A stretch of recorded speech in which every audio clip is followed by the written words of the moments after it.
say the most racist untoward word. That one is just so untoward. Oh, very untoward of me. It's quite untoward. That was a bit untoward. Something untoward. No, fully untoward. Very untoward. That's untoward. God damn it. Which, in and of itself, is very untoward. Very untoward. Untoward. Unfavorable, adverse, or disadvantageous. Unruly, troublesome. Unseemly, improper. An adjective as well. There were a few untoward comments when I was leaving the room. Okay, here, untoward, inappropriate. Yeah? Okay, not right for the situation. His behaviour was untoward. Okay? Bad behaviour or not the right behaviour. How untoward of me. For the situation. Yeah? Okay, untoward.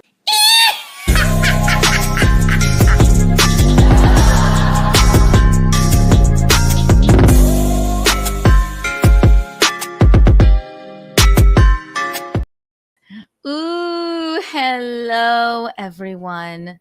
Can you see me? Can you hear me? Can you feel me? Can you?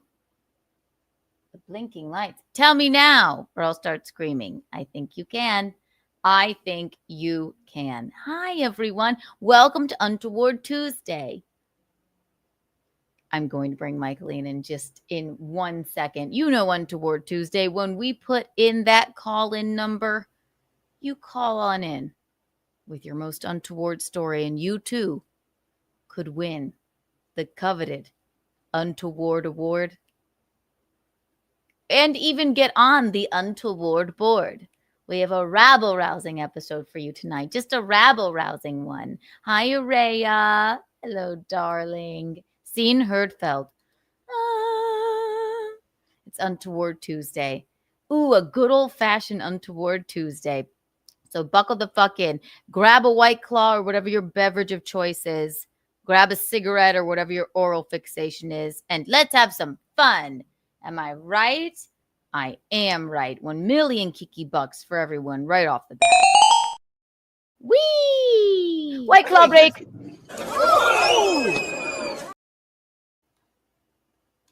Michaeline, are you ready? Michaeline.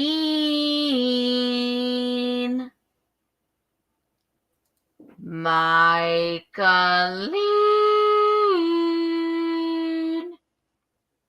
Michaeline.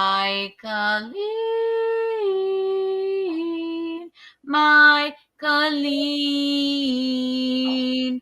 Michaeline has a hat.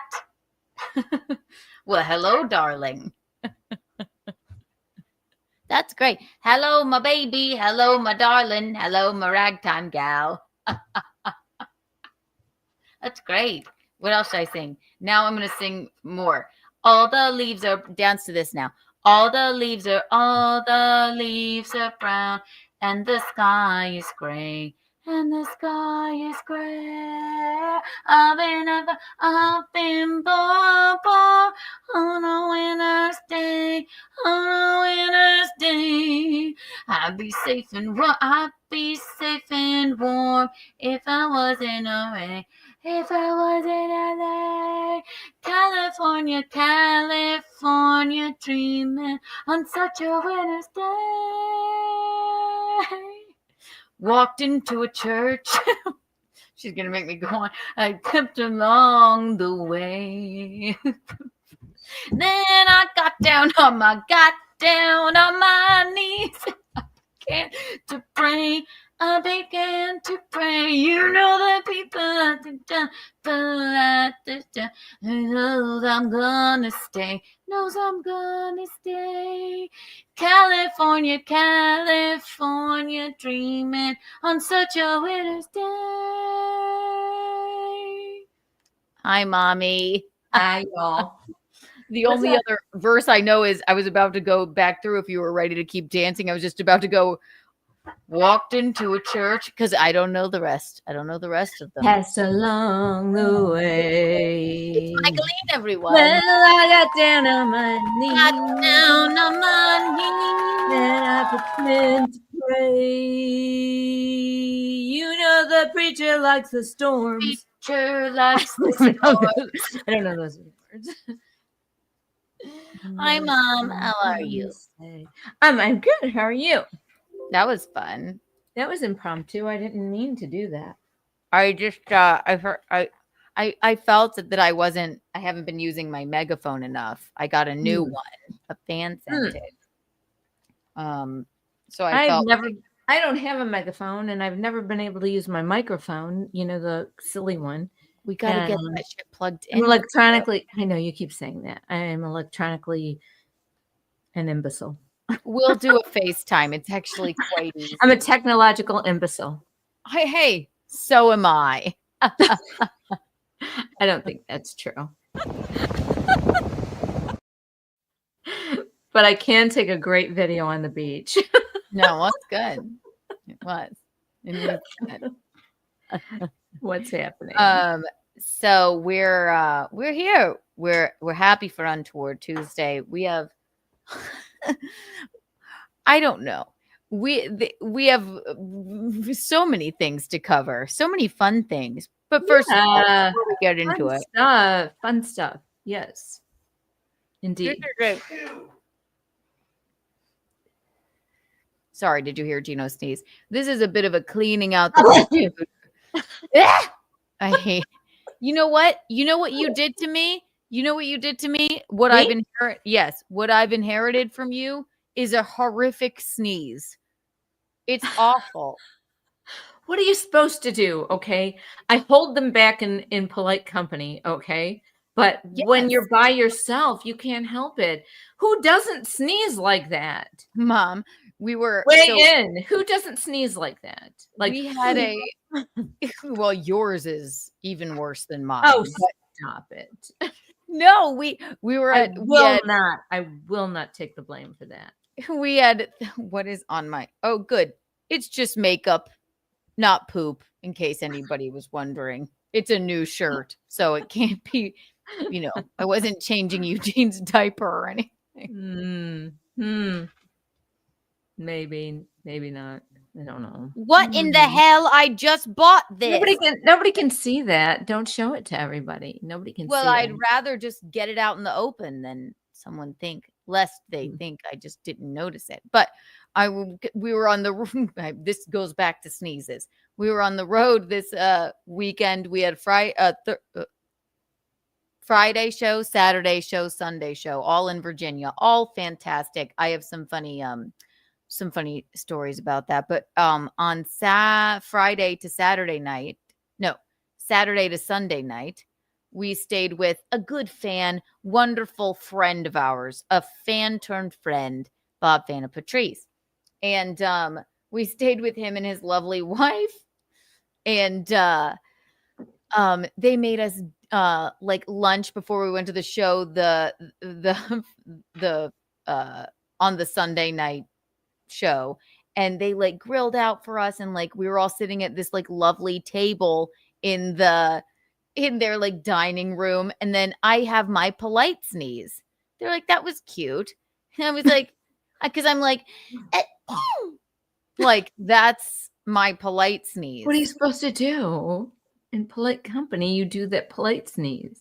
But then I started to talk about you, but I'm like, I've inherited this horrible, horrific, alarming sneeze from my mother. Yours is worse than mine, but Gino, every time. How do you know it's worse than yours? How do you know when you're involved in your own sneeze? How do you know that yours is not just as bad? I'll demonstrate yours and mine. You can't do that. You can't do that. You can't demonstrate mine. I can only demonstrate mine. You're like in it. So how can you compare? You're in your own ears and your own head and your own sneeze zone. So how can you compare? Yeah, there's Bob and Patrice. Remember when we were Hi, Bob and Patrice. How are you? Thank you for having these crazy people at your home. It was so lovely. We just had the best time. And they have the I sent so many pictures of their doggies to the family group chat. That's Guinness and Bailey. Thank you, Bob. No, but we were sitting there, we had this like lovely meal, and I did like a cute little like sneeze like that. But when we're at home, and I got this from you, Michaeline, Gino goes, I don't know what that is. What is that what's that noise that you're making? Because it's like this. I'll demonstrate to the best of my ability. You're going to exaggerate. No, my sneeze. It's fine. I don't care. Go ahead. Mine's then I'll exaggerate yours. No, I'm going to exaggerate. Not exaggerate. I'm going to the best of my ability, demonstrate my sneeze. It's like this.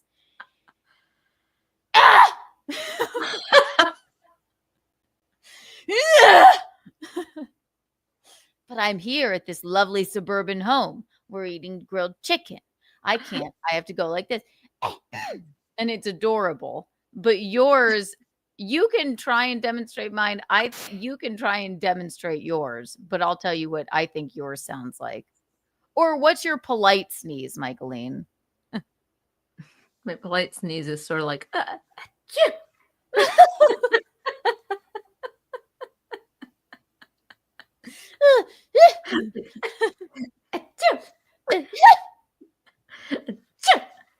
Do you remember Nana? Oh, there she is. God rest in peace. Oh yeah, Nana, she held her sneezes back and it came out into a big like snort. She'd go like this. And then you'd go no sound, just snort. You'd go, what are you doing? You've got to let it rip, Mom. Jesus Christ, she's gonna blow her brains out like that. But my sneeze is like this at home. It's like, or like,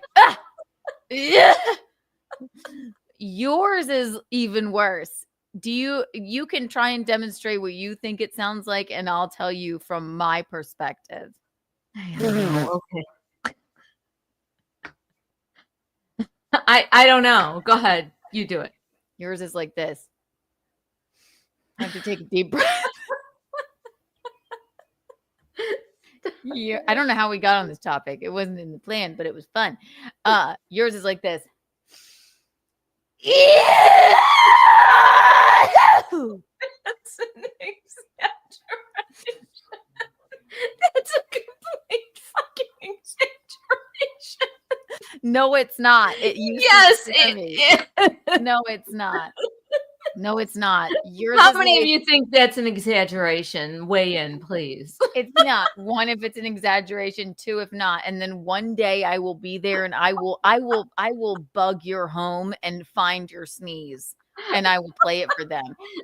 She screams bloody. Mine is like, yeah. But hers is like, but hers is she screams bloody murder for 30 seconds. And then, yeah.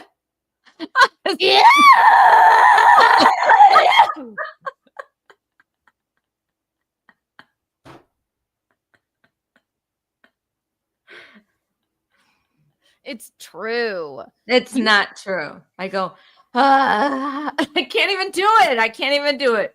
Yeah.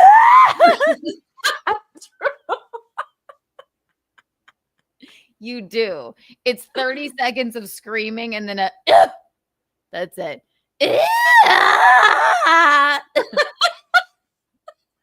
Bob Van Patrice, thank you for the 499. Your sneeze sounded like a squeak on the door of a small toaster. That's how like I'm too polite. But if I'm at home with Gino, I'm like, yeah. It's quick, but it's loud. And he says every time, I don't know what that was. Well, I'd like to, honestly, we should have a whole show where everybody gets on here, face and everything, and they sneeze for us. We need the butt rug babies. We practice your sneezes. Let's prank call tonight. You can't really, no, I'm not going to do that. That's the most horrific, embarrassing thing. It gives me agita when you prank call. Okay.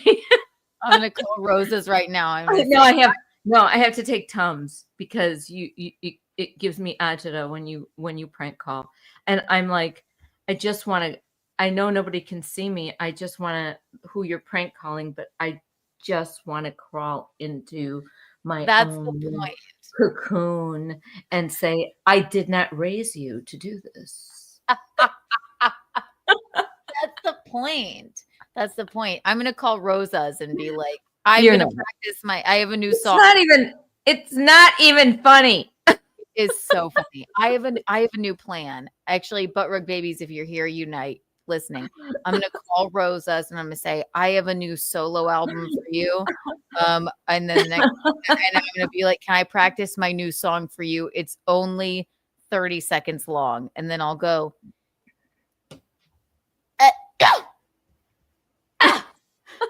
Yeah.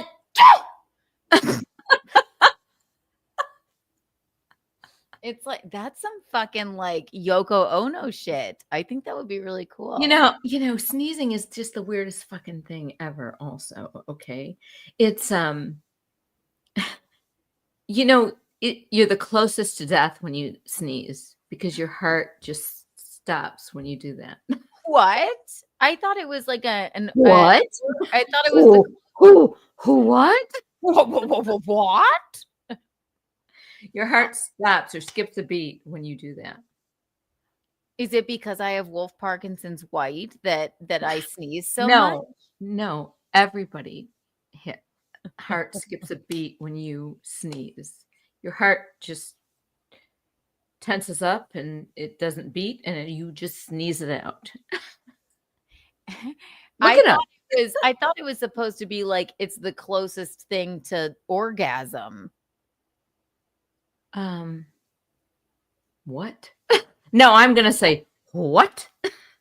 What? That's what I heard. I didn't know it was the closest thing to orgasm. I don't know because it feels so good to sneeze. You're like it's like a buildup and then it's like a release, not like the death rattle. I would not equate that to orgasm. Okay, Keanu, I'm sorry. Who made that up? Did you just make that up? We're gonna. You just made it up right now, didn't you? No, Mom, I did not make it up. I sneeze out of my vagina every time I have sex with Gino. It's like this. Ah! And he gets up and runs away. He goes, shit. He's like, ah. That's why he's going, what was that? I don't know what that was. I think you're doing sex all wrong, maybe. No. I didn't sneeze out of my vagina earlier, did I? Did I, Eugene? Hi, everyone. Saw says, hi, Mickey. You're looking beautiful. Oh, thank you. How are you? Nice to see you. Your mom is gorgeous. Thank you. Thank you. Bree the Booker is here. I disapprove of this, she said. Who's that? What? I fucking lost it. Who's here? Who disapproves? Oh, damn, I lost it. I loved it. Bree the Booker. Oh, I disapprove of this. Yeah. Why? Everyone spell out your sneezes in the chat. How about that? Listen. Oh, that will be funny. Like,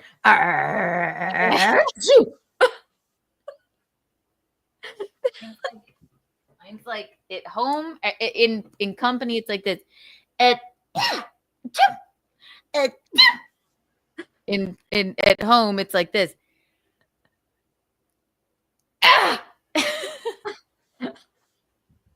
No, mine is like, yours is, yeah. I can't even hold my breath that long, so shut up. It's so scary. It's so scary. 1 million kiki bucks for everyone here. I live by myself. I can sneeze however the fuck I want. Okay. Well, you didn't when we lived with you as children, and it scared us. So 1 million kiki bucks for everyone here. Everything. I said 1 trillion kiki coins. Wow. Everything scared you. Yes, but I was a bit of a nervous child. I'm a bit of a nervous adult. And I think I made you nervous because I had a loud voice and I yelled a lot. It wasn't your loud voice. It was your loud sneeze. That's not true. I did feel like I made you nervous. I tried to curb that a bit. But then you married a guy who's just as loud as me. You know what? I've been training my whole life to be like around loud Italians. And I just like, or like, you know what, Keanu, though? You have a pretty loud voice yourself. I do. It's obnoxious. I know. It is. It's not. It's loud, it's clear, it's precise, but you have a very loud voice. It carries because of my theater training. But no, I mean, I think it's like when people think they're like, oh my goodness, Gino's yelling. I'm like, that's nothing. You haven't heard my mom sneeze. Like, it's fine. Now you laugh. Why do I have to laugh when I don't think it's really that funny? I thought it was funny. I never understand that when you say that. Now you laugh. It's because Gino and my dad, Tom, he calls him Kiddo. They're only 8 years apart. Do you know this story? Maybe. About Tom and Gino? Maybe. Did they have sex? Yes, that's it. You got it. That's it. That's the whole story. Now we laugh. He's gay, but he has a special connection to classical music. There's many things that are interesting about him. When Gino flew down and like came to meet you guys with me, Dad wanted to take him golfing, and they came back. First of all, they were rip-roaringly drunk. Number one. Number two, they had this whole like bit when they walked in. It's like, no, you suck my dick. No, I already sucked yours or whatever. Like, is that what they were saying after the golf outing? Yes, because I was calling them. I'm like, are you guys ever coming back? And then, but when they got to the pro shop at like 8 a.m., they said, my dad said, Tom, last name Thompson. Now you laugh. And the lady was like, okay. And then Gino said,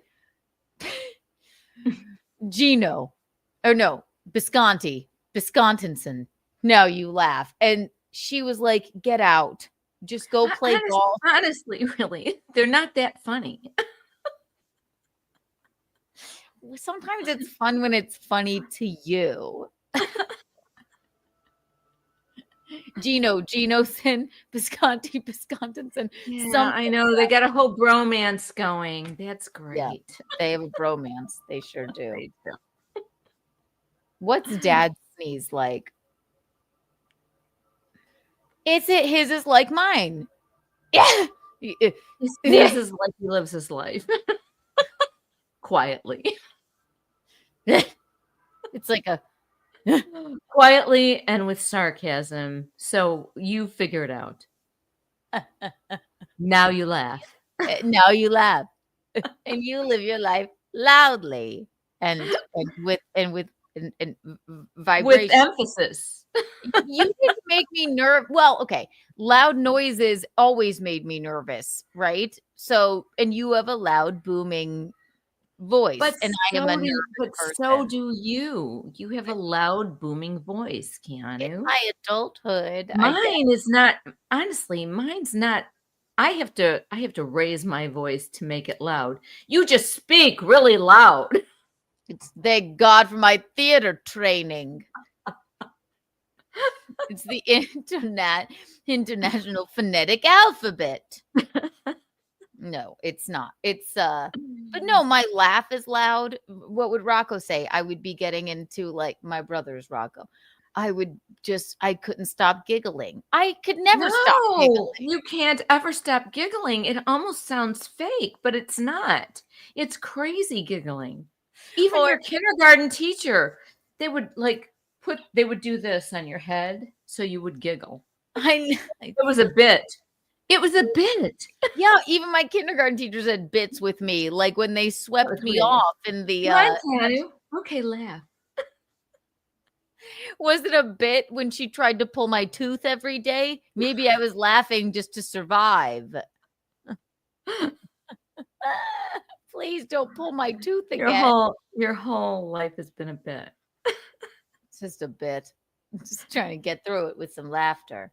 Wow, guys. Oh, the Y buzzing. Yes, thank God for the Y buzzing. What's that? The most ridiculous theater technique that we learned in college, okay? And tell me what it is. I mean, I was in a little theater, but I didn't ever hear that. We did Meisner, we did, oh God, all this stuff. But this teacher, Todd, love him to this day. He never directed me in a play, but he was one of our teachers. And I liked the teachers that were like, listen, Keanu, you're not right for this part. Your dick hangs to the floor. This is who the actor you need to be, like blah, blah, blah. But Todd was you need to do this before every performance. And it was like this. He did a test on it where we lie down on mats and you lie there and take deep breaths. And somehow this is supposed to make you a good actor on stage. You take deep breaths for maybe 10 minutes whenever you think you're supposed to get up. And then you rise up slowly. It's sort of like a yoga thing, but as slowly as you possibly can, okay? And I remember one kid, his name was Bailey. I remember during the exam on Y buzzing, we had all gotten up and he was dead asleep. So failed.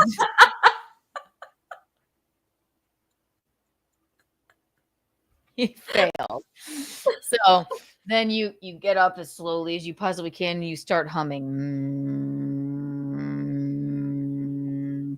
It's all supposed to take maybe about 20 minutes. All right. And then when you finally take that deep breath, and then when you finally open your eyes, you go, it's going to kill me. You open your eyes, you go,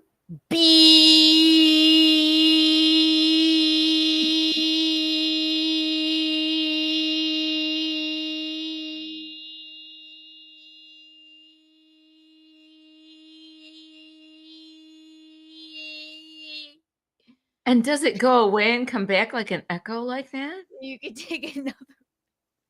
Or is that just your microphone doing that? I wasn't, I didn't do the whole prep for it, but it was. No, you do it loud and then lightly and then loud again? No, Mom, I was running out of breath. I could do a vibrato. When will you be out of breath? Ready? We want to be ready.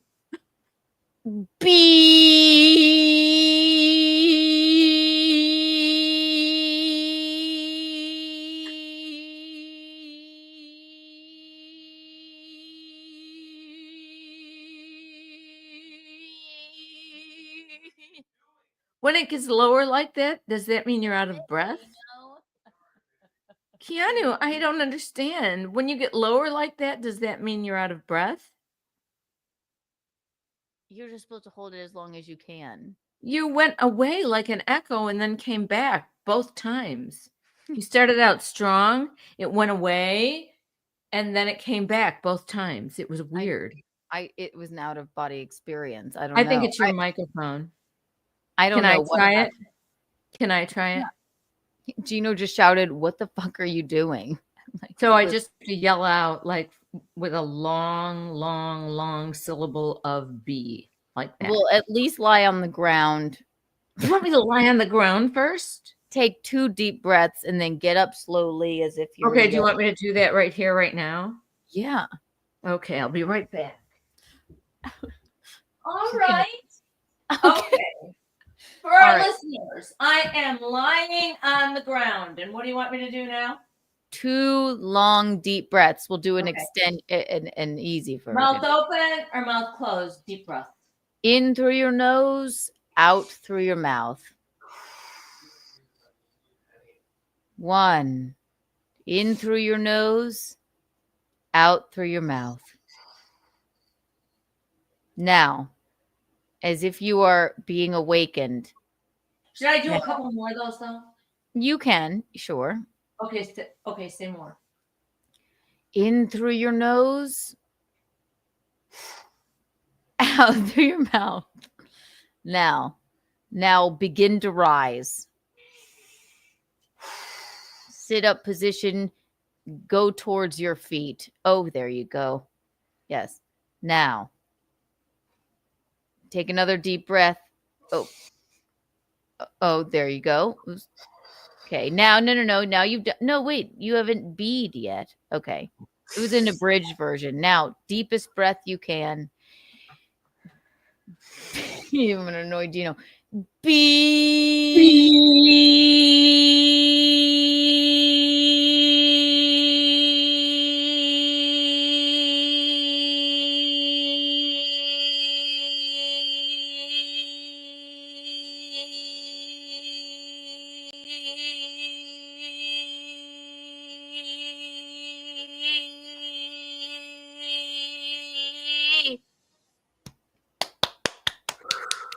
Do you feel ready to perform?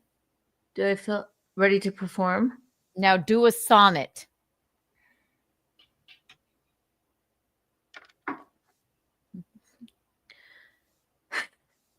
No. Banishment, be merciful, say death. Why is that the one line from Romeo and Juliet I remember? I don't know. Oh, Romeo, Romeo, wherefore art thou, Romeo? Deny my father and refuse thy name. First thou wilt not. That was great. See, do you feel ready to perform? Yes. You did it. There you go. Congratulations, Mom. You just buzzed. I like that. I'm going to do it daily. It is sort of like... And then I'm going to go join a theater company. I think you should. I will. I also... Todd would do something else too. I mean, I just remember you remember Andy. Me and Andy, we were all in the theater, and this was his lesson this day, okay? He was just so dramatic, and sometimes I just didn't understand how he could keep a straight face. Or sometimes I'm like, is this man fucking with us? So we're all sitting in the theater, huge theater, okay? He went in the theater, he's like, here's another technique you can try. He just knelt down on his knees in the middle of the stage in a spotlight. Okay. It was like, everyone sit down. He turned out all the lights. He knelt down in a spotlight, right? Like that, if that makes you. And then we were like, what's going to happen? And then he held out his arms. He shut his eyes. He went.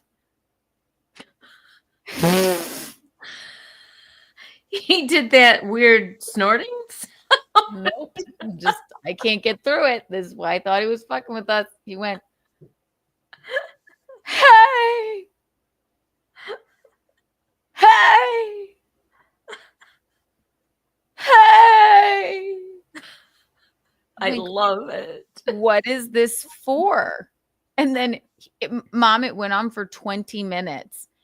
Andy and I were clutching each other's fucking hands going like, I'm going to start fucking laughing. And everybody else in the class was like, I think he would have appreciated it if you would have started laughing, because that would have been honest. He probably would have been like, that's a natural reaction to what I'm doing right now. No, he would have been like, this is serious. I was going, what the fuck is this? Cast me in a play, dog. God. Hey. How old was this person? I don't think I ever met him. It's because he wouldn't cast me in a play because I didn't like his stupid antics. at me because I was laughing and his Y buzzing. I'm like, Bailey fell asleep. I did this. Can I be in a play now? I was with the teachers that more drank and hung out, which is probably why I'm in comedy. There you go. Right. You're with more of the people that drink and hang out. That's right. Which is the name of the show. Bob Fana Patrice, thank you for the $4.99. You guys are so fun to be around. That was the best stand-up that place has ever seen. You guys destroyed that club. Got to get up early night. Thank you, Bob. That's great. That's great. How wonderful. Oh, no, we really did have so much fun in Virginia this weekend. We were at 3 places. And the last show, the first show was a little it was fine, but yeah, they were a little bit tight, I guess. Second show, I wasn't expecting that they would even want stand up in such a place, but I needed it. It was one of the funnest, like rowdiest fun crowds that just were like so excited. It was because it was sort of it was in Lorton. So that was their big night out. And then we ended the weekend at Another Round Comedy Club. That looked really Richmond. Fun. It was fun. Yeah, that was really. But I did get some of the photos back, Mom, and because they had a photographer there taking pictures, and I showed you some of the photos of me on stage. But one that stuck out to me was me just talking to this woman came up to me afterwards and just wanted to talk to me about, everything. She just loved my set and blah, blah, blah. And then she started telling me a long story, but I can't imagine what she was telling me for me to be making this face. You have no idea what I'm like. Why would you, number one, post this? And also, number two, what was she saying? Like, I have no idea. I'm a very active listener, I guess. Where I'm like, she probably just caught you like emoting with your face. I'm gonna show you. You tell me what you think. Okay. Make it I honestly couldn't tell you. It's gonna kill me, Mom. Quit spitting all over yourself. I'm sorry. She just came up to talk to me.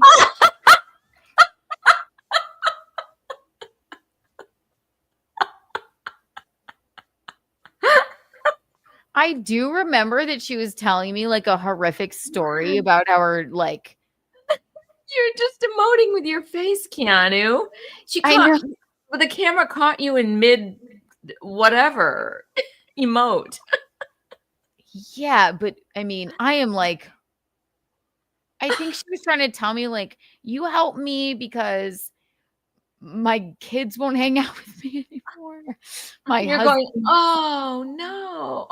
She had it, but she had like a cane. She was like, this made me laugh so much. My husband, even though I have a new boyfriend, my husband, the kids like him better. And I think I was going, oh. You're scoffing. It was probably just a normal reaction. It was probably a split fucking second. And that's when the camera caught you. Very expressive. I should put myself on the Untoward board. For that face. I know she's like looking longingly into my soul. And I'm like, I know you can't think anything except that it was a split second of just, whatever. It is an as if face. That's exactly what I thought. That's not because I am going like, yeah, what a douche your ex is. Yeah, you're right. You were kind of agreeing with her to make her feel better. Like, oh no. And also, can't go by that. I never mind. After a show, I'll talk for forever. I don't care. It's before a show where I'm like, why would you do this to me? And like, but after, like, tell me about your fucking, third sister twice removed and your job at the bank. Yeah, I don't. And you're just being very into the conversation, and that's because you're being charming and nice, and that's what you do. I'm a very active listener. I am. Right. I know. Right. So, but there was another woman that came out. So I tell the joke about Gino. Do you want to bring up some chats, Mom? Share with the class. What are we reading? you go ahead. Oh, I thought you were just looking at them. No, I'm looking at them, but I'm just reading them quickly because I know you get mad when I look at the chats. I want you to be an active listener. I want you to be like this. I'm trying to look at the chat and be engaging and do everything that you, Keanu, want me to do. Okay. I'm at your beck and call. Mommy, I'm just kidding. Look at it all you want. I don't care. But you should have. She doesn't really, Keanu. Okay, for the chat, for the audience, she doesn't really want me to be actively engaged. Yes, I do. I want you to bring this energy. Okay, look at how much emotion I gave this woman. I know that's it's just my family. It's just such a Cardellano Italian look right there. It's incredible. When the moon hits your eye like a ding pizza pie, that's amore. That's me.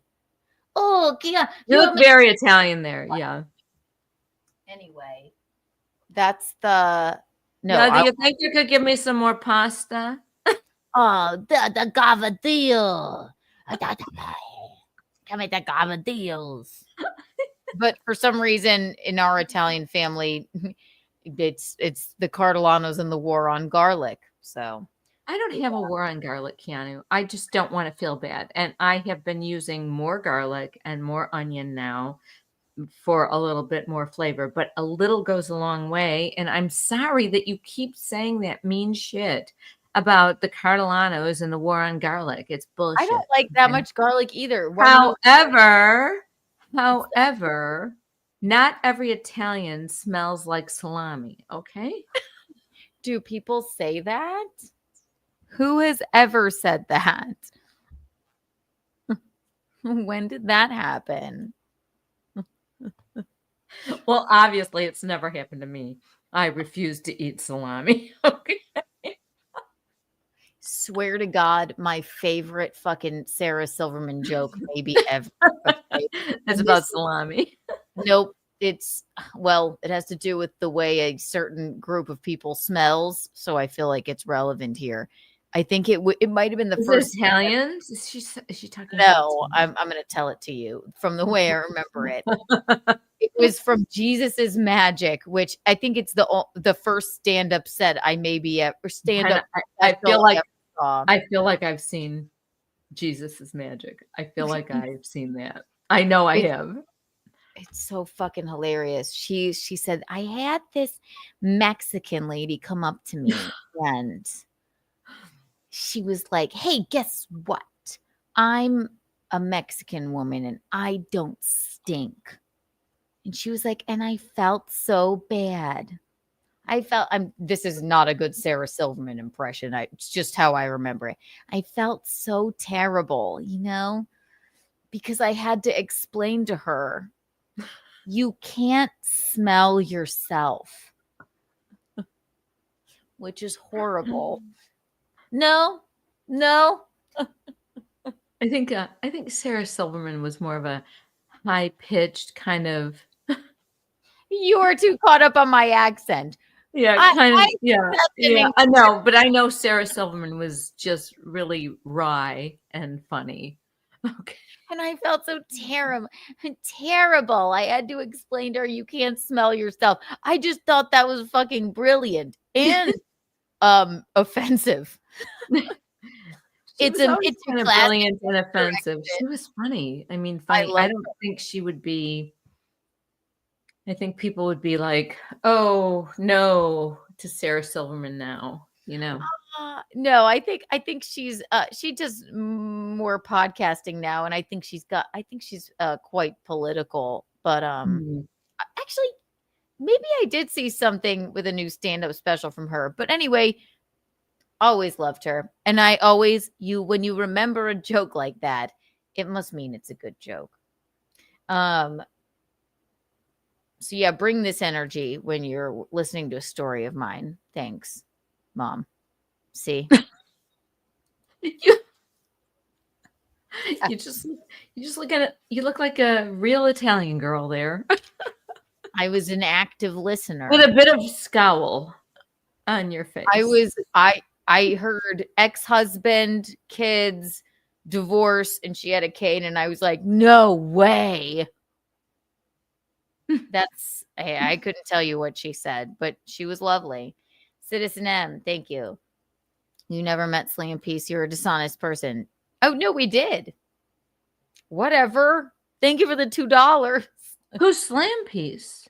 That would be the Aaron's lady. Oh, okay. His new girlfriend. I got it.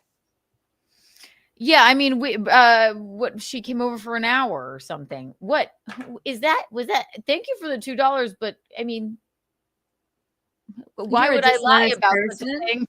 Seriously? What? Why? Yeah, we did. We're trying to have an upbeat show here now, okay, for the evening. Yeah, I don't know where the fuck that came from. Yeah, right. Let's just throw in Slam Peace. Maybe I don't want to be sarcastic. Oh my goodness gracious. So. You could have played a part in The Godfather, Keanu. Is it that? I got that.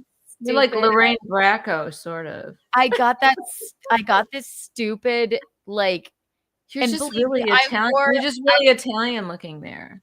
I wore a skirt with it, but it was chilly in there, and I had just bought this like thing at Athleta, so it does give off very towny. It almost looks like you have a net over your head holding your hair. Oh God. And it's the goddamn fucking like circular earrings too. I look like Tone. I'm like Edie Falco in The Sopranos. Seriously, I don't think I've ever seen you look quite this Italian. And it's the fucking like, oh my God, what did they have at the grocery? I gotta make this bigger. Oh my goodness. Here, I'll help you. I got it. I made it bigger. Oh, you didn't? Yeah, yeah, see? I did. But beautiful all the same, really. Yeah, it's not a beautiful photo. It is. You're beautiful. That's a beautiful Italian photo. It's incredible. I'm quite tan. We've had a lot of pool time this summer. I'm very thankful for. Yeah, I do look quite Italian. You do. So that's all good. You met his new girlfriend, Shannon. Cool. Tell us. No. I've never gotten along with a Shannon in my life. You know what? I hate that fucking name. For some reason. Sorry, Aaron. No offense to you, but all Shannons usually are bitches. Just saying. It is sort of like a hi, I'm Shannon. I don't know. I know nothing about that. If he has a new girlfriend with Shannons, but that's just me. You know, when they give you pumpkins. Also, I think about this all the time. I, for some reason, loved that name. I don't know why. Maybe I was just like looking for because I was Keanu, just looking for the most normal shitty name or something. So you think Shannon is the normal name? You know, in what in fucking Ireland, maybe. Shannon, maybe it is an Irish name. Do you know when remember in first grade, and this was very odd, they gave us all like pumpkins with faces on them to like raise as like our children. No, I don't really remember that. Well, that's what we did. We had to put like diapers on the like little baby pumpkins and what? Did you bring that home? We buried it when the assignment was over. They said, yeah. You just diapered pumpkins like at the school and then you buried them? We had to keep them like alive for a week, but I'm like, this is a gourd. That seems very fucked up, okay? What brainiac teacher thought of that? And then one girl in the class got twins. What? But I named my pumpkin Shannon. I don't know why. I have no idea why. And then we buried it and they said it'll grow a new pumpkin. It didn't. We like, buried our child. You're like burying your diapered child? What the fuck? I have no idea why they said that. That's why I had to keep on top of what was going on at that school, okay? Well, I mean, I had to keep Shannon in my backpack for a week. You didn't seem to notice. I didn't seem to notice. That's because your dad took control of all of the homework and shit, okay? He didn't think I was capable or equipped to handle your homework or your lives in any way, shape, or form, okay? What's the homework? I'm like, here's the thing. I was more equipped than any of you three. God. Holy shit. Okay, some really psychological shit is coming out, spewing from my mouth right now. I love it. I guess I'll put in the call-in number. I know. Okay, it's been an hour. I'll put in the call-in number if you want to call in with your favorite untoward story and get on the untoward board. And I know it's been a while since we've done the untoward board, so I'm gonna go ahead and choose Ashley was the week before's winner, and then it looks like we have Dawn as the winner of the week previous. So congratulations, Don. I think he called in and said something actually kind of shitty. And I think you were kind of mean to him. I know, and I should have been, I believe. Yeah, no, I get it. So that winner is Don. That is not the purpose of the show. It's for an untoward story. But Don, because I think you were our only caller from that week. You win. Even though you were a dick, you win. There you go. You win. You win the dick prize. The dick prize, yeah. Oh, I remember what it was. He was trying to talk to us, but he had said something fucking stupid on Twitter. But congratulations, Ashley. There you go, ladies and gentlemen. And now we will do banners. Banners? What's that? The call-in number. There you go, ladies and gents. Okay. So what are we going to talk about next? Are we going to talk about the tornado video?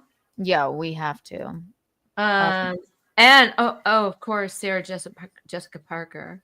Oh yes, we must get to it. Yes, we were just having so much fun. We only got to. So we did a little bit of the comedy show. Oh, one more thing about the comedy show. Like I was saying, that we were talking to we were talking to fans afterward. After my set, I went out to smoke a cigarette, as I do, and it was, oh my God, it was electric in there. And a woman comes outside. She's like probably my age, right, Mom?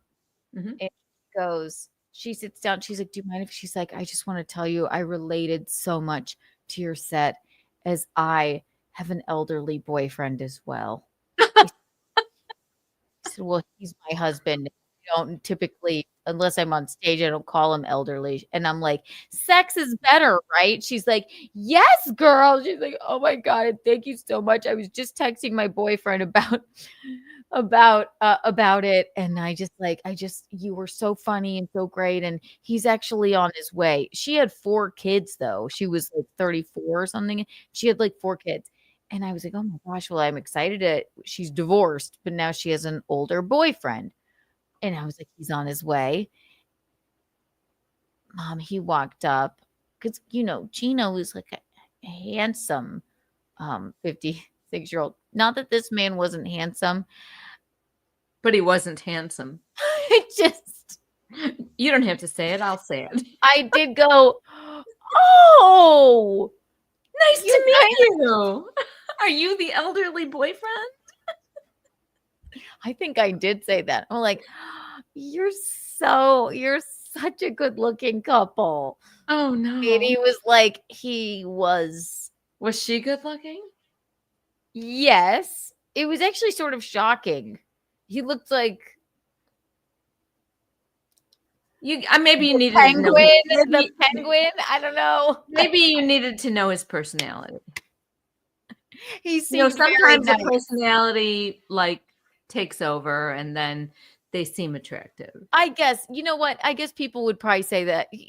People would probably be like, Gino's like, he's got stupid curly hair and he's a crusty man. But I'm like, no. But so Gino's attractive. a handsome Italian man. I mean, he definitely is. Yeah. So, right. This was like a sort of penguin looking. He's aging well. He looks good. He keeps himself up. You know, he's right. He's definitely an Italian good looking man. So true.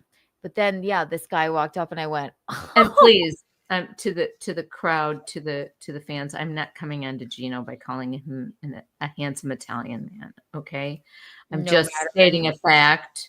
No, people will say that shit, and then they'll put it on another podcast. Not these guys, but some other people who might watch our podcast or want to shit on you or me will put that into a different perspective and try to make me look like a fucking whatever. Yeah. I don't mind it. He's young, he's fun, he's fabulous. You sure you're not?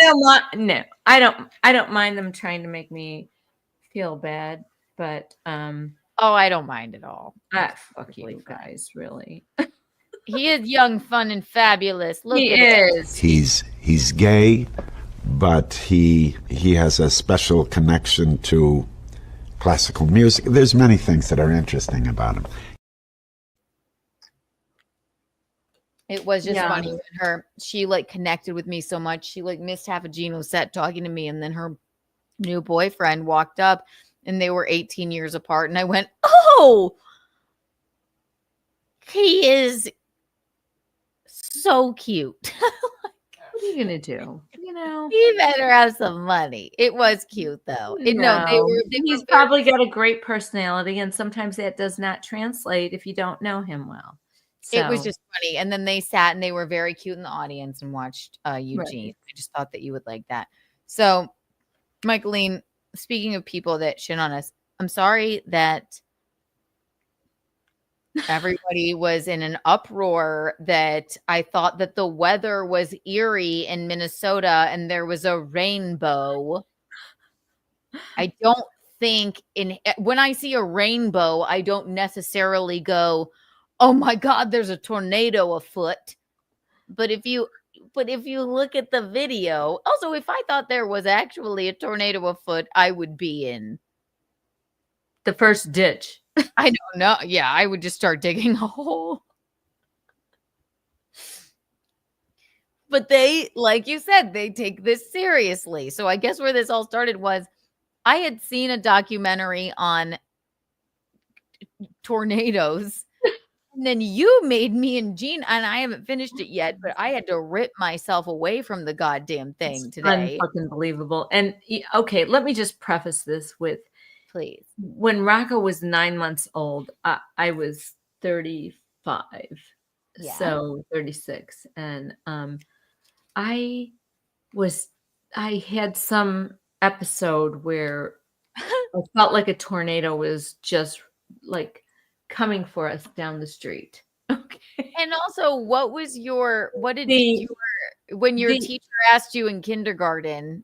Yes, I always was like kind of enthralled with that. Yes, the nun said, "What, Michaeline? What are you thinking about?" What are you thinking about? Yes, it's just been a common thing in my life that has popped up throughout my younger years, middle-aged years, whatever. And play out the scene in we're gonna really set it up. In kindergarten, you were staring off into space. It wasn't kindergarten. It was like 7th grade. Okay, okay, even worse. All right, 7th grade. Look off into space, okay? You want me to do that right now? You want me to reenact it? The role play. Okay, ready? 2 plus 2 is 8. Michaeline. Yes, Sister Christine Mary. What on earth are you thinking about? Tornadoes. Pish posh. To the chokey for you. Not fucking Matilda, okay? Oh, yeah. Okay. I don't know when I became Miss Trunchbull. Also, I know 2 plus 2 is not 8. No, it's 8. No, you really don't. I really do. I just thought it would be fun. 4 plus 4 is It 8. has been a common theme throughout my life, okay? The reason, literally, I moved to South Carolina was because I thought, not only this was an opportunity and whatever, but I didn't think there would be tornadoes down here because it's hilly. Mm-hmm. It's not the Midwest, the flat cornfield Midwest. So you had this episode in South Carolina? Yeah. So, okay. So Rocco was about 9 months old and Nana lived down the block from us. And this is Chicago, though.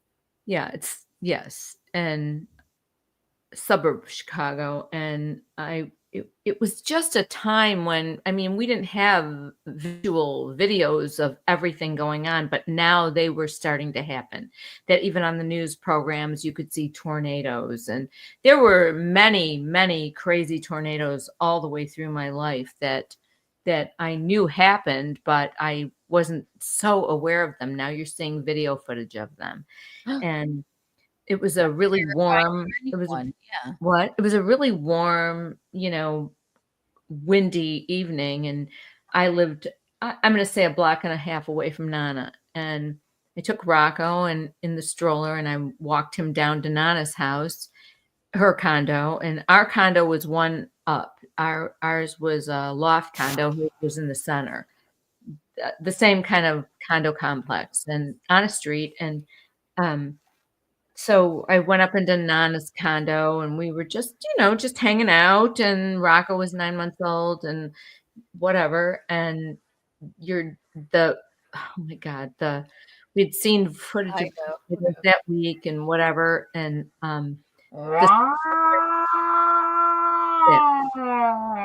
do it again. So the siren was right at the school down the street. So it was really super loud. Do it really loud, like with your real voice.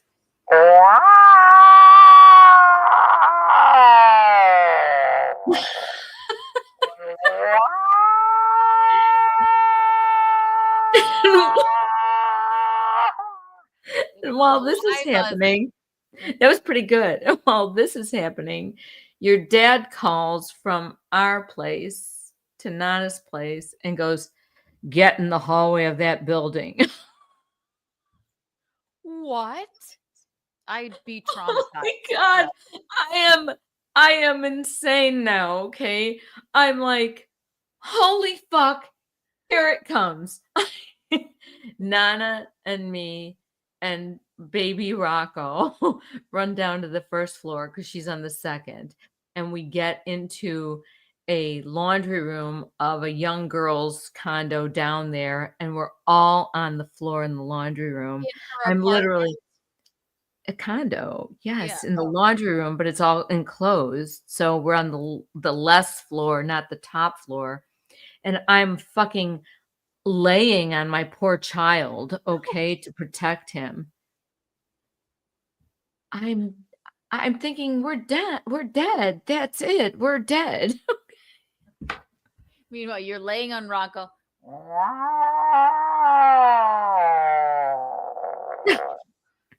When your dad said, "Get in the hallway of that building."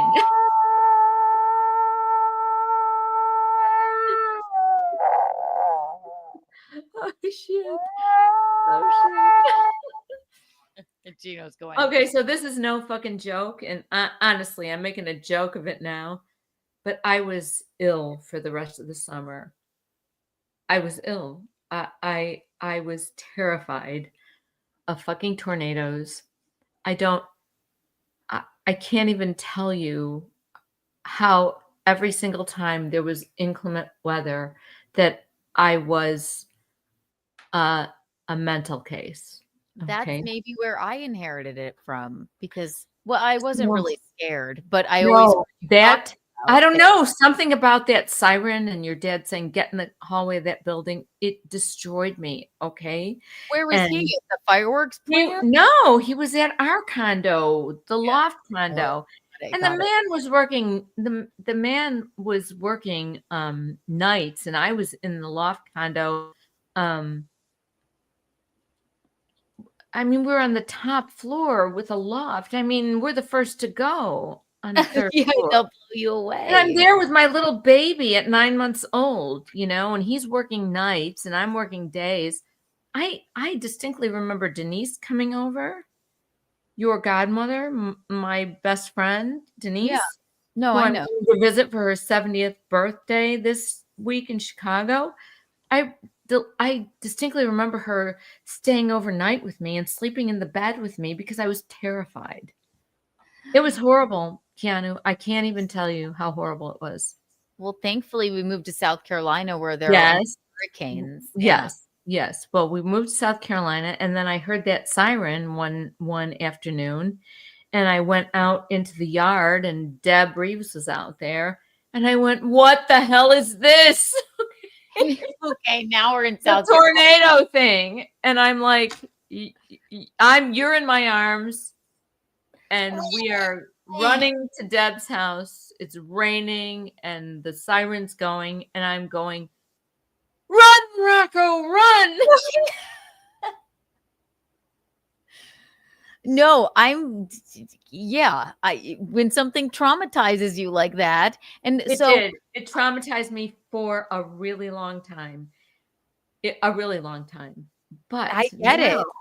And I was not necessarily actually afraid in Minnesota, but I went, we're in Minnesota. The weather looks crazy. Wait a minute. We have to answer this person, Cindy M3, whatever. It's not in downtown Chicago.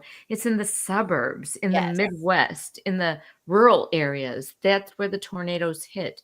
Look up some Chicago and area tornadoes. I'm not lying about it, so shush. Did you say you were lying? Well, she said there are hardly any tornadoes in Chicago. Okay, right. It was a suburb of Chicago. Right. Well, but it's Chicagoland, okay? So shut up. Oh my God. Do not deny me. Yes. Here's your Kiki. Yes, Cindy. Here's your Kiki tax. For do you even know anything about Illinois or Chicago or the suburbs or anything, Cindy? No, Cindy, you don't. How dare you? That's your Kiki. Oh, now she's back. Now she's backsliding. There actually was one in downtown. Okay, great. Okay. What high school did you go to? Dox yourself now. Damn it. We're just teasing. Do I know you from somewhere? No, it's okay, Cindy. Just we get it. It was so right. So when we're in Minnesota, and I just like hear you always say when there's like it's not that I was like if I actually thought there was a tornado, but however, there was a tornado when we were in Minnesota. There was is it a watch or a warning? When it's a watch is the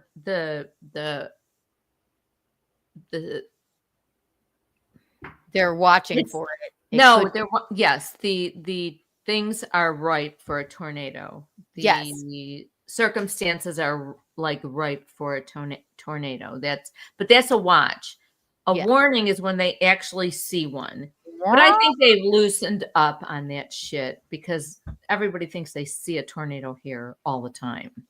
So then it's always some trailer person going, "Yeah, I think it was a tornado." I think it was a tornado. So I just went outside, and was I scared? No, but I had just watched this documentary. My mom just always goes, when the weather looks weird, it could be a tornado. We're in Minnesota.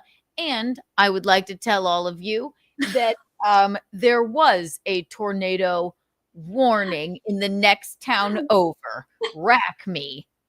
That very day. But it literally was somewhere over the rainbow, okay? No, I know. And the people were like, what an idiot she is. First of all, if I were actually scared, I was being facetious, sort of like playing She's around not and like an idiot. She had an idiot for a mom who scared the fuck out of her about tornadoes, okay? So really, cut her some slack, guys. I guess Whoever if you are, I know who you are. I don't even care. They don't even need to cut me slack. It's just funny. I'm just like, yeah, they need to backslide on that shit, okay? So right. Do I actually I think I'll play the video because I think I have it here. Yeah, it just looked like crazy weather. So I thought, are we in tornado weather? It does look like the whole city is, or the whole town is about to explode with color. Explode.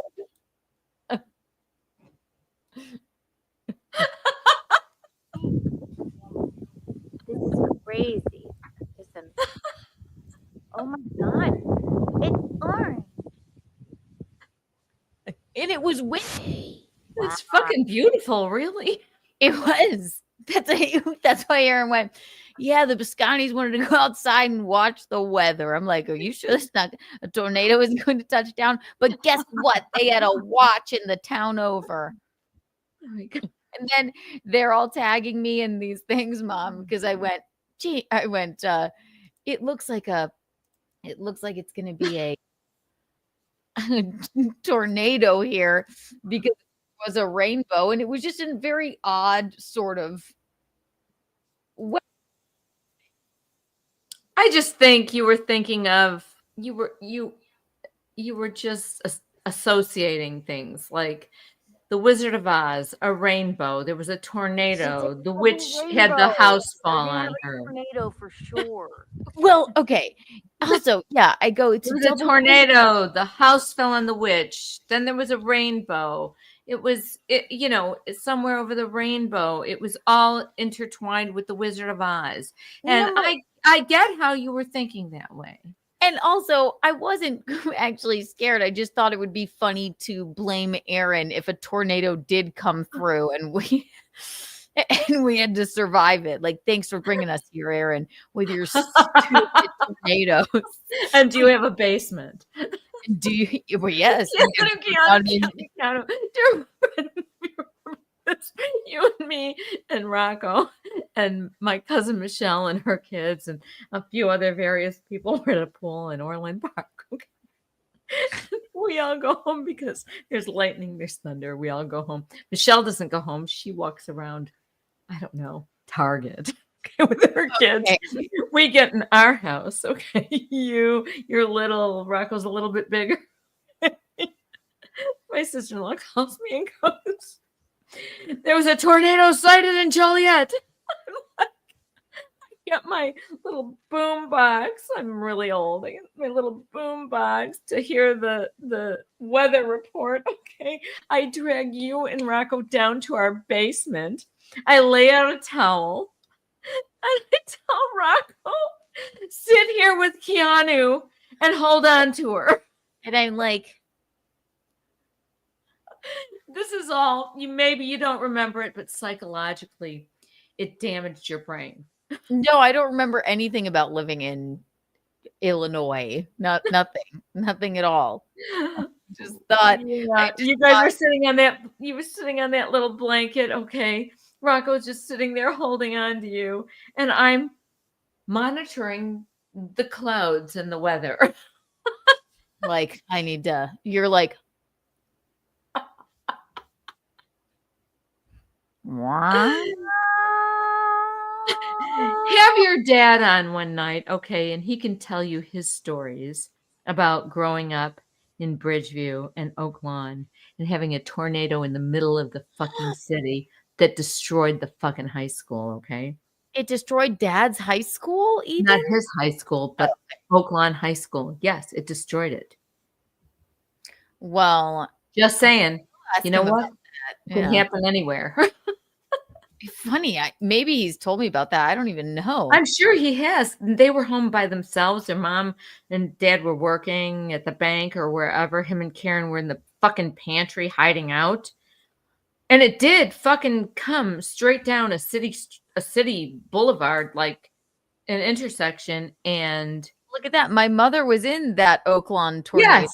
Yes, that Oaklawn tornado. It was unfucking believable. Thank you for verifying that. Right. All I remember is South Carolina, but it was but I've always known when you say that the weather is like kind of odd. And again, was I like frightened in St. Cloud when there was a rainbow and it looked like funny that it's called St. Cloud. St. Cloud. Saint Cyclone. I just thought it would be funny. Tornadoes. I was like, imagine it. I was on a cloud. I don't know. Fucking floating on clouds. I have clouds in my head.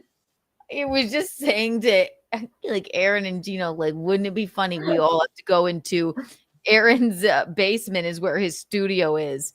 A tornado rips through town and Gino can lay on top of you. No. This just in. St. Cloud, Minnesota. To protect you. A tornado ripped through town. The only things that are left are the Steel Toe Morning Show studio, Gino Visconti, Keanu Thompson, and Aaron Imholt. And then everybody else, everything they're piled on top of one another. And then there's just Aaron's equipment. And then we do a stream. It was like, we survived. He has no roof or house anymore. We survived the St. Cloud tornado of 2025.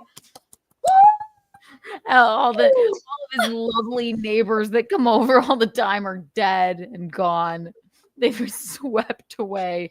But thank God the Steel Toe Morning Show could press on. He'd be like, survived. Well, survived.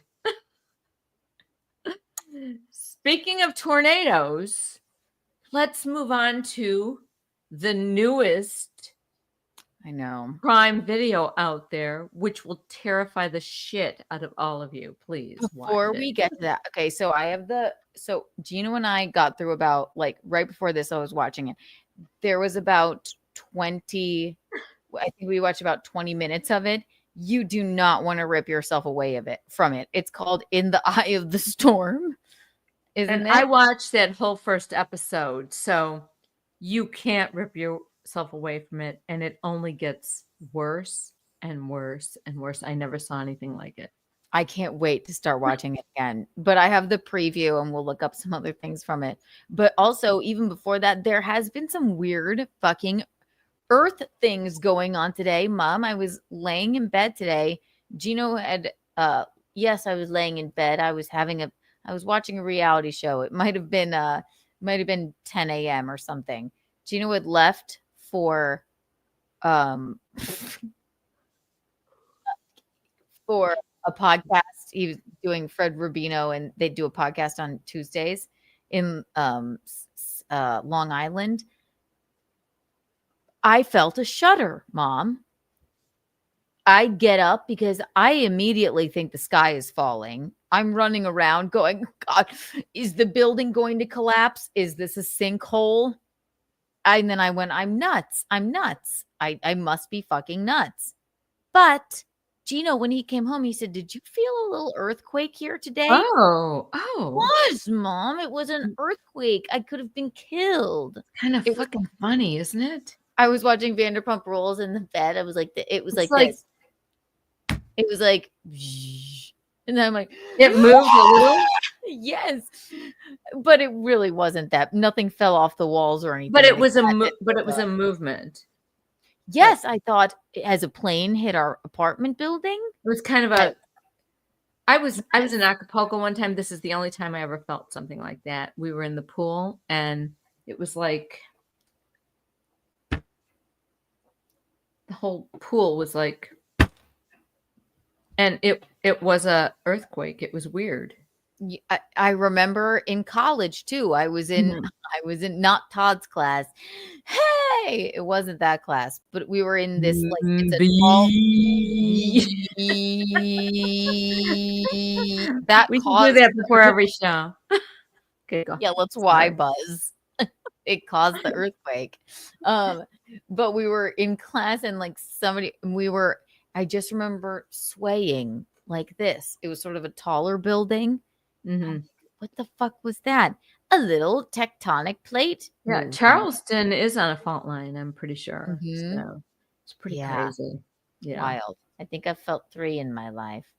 I only felt that one, just that one. So I love the theater show warm-ups. Thank you. I love them. we're gonna do them. We're gonna do. I think doing the what is it called? Why buzzing? The why buzzing. I think both of us doing it together will center us and make for a really, really dynamic show from here on out. I'll FaceTime.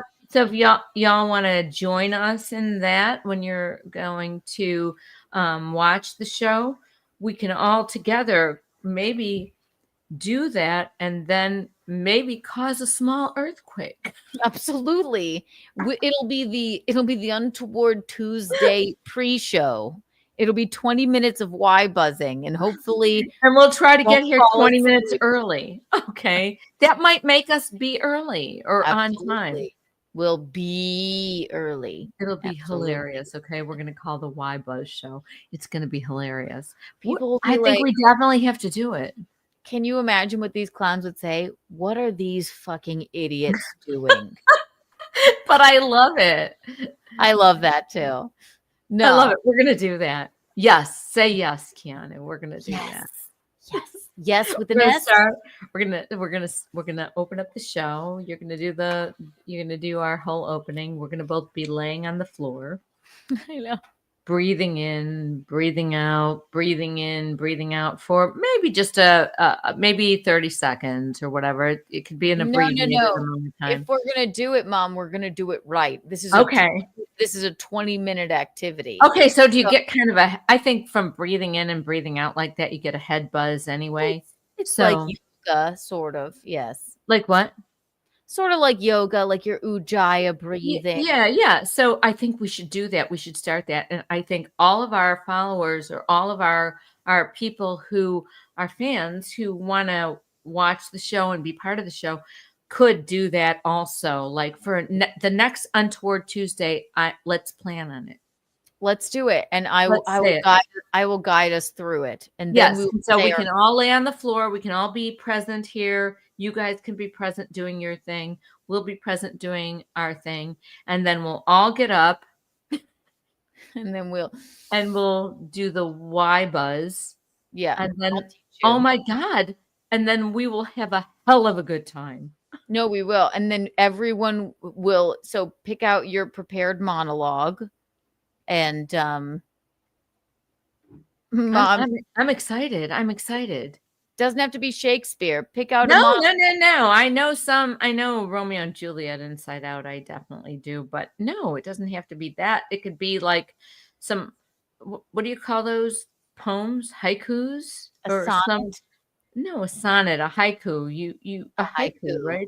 We can do whatever we want that would be creative and entertaining and invigorating. And then,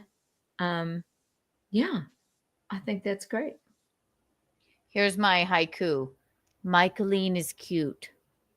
She is untoward a lot. Michaeline is cute. I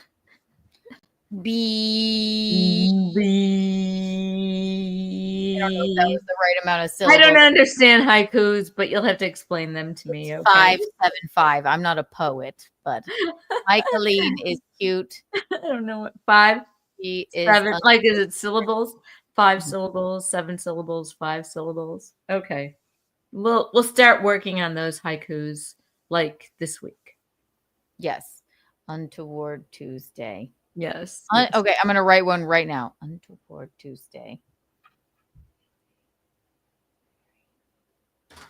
It is no. All right, let's both write haikus about Untoward Tuesday. Okay. 575. 575. Mm-hmm.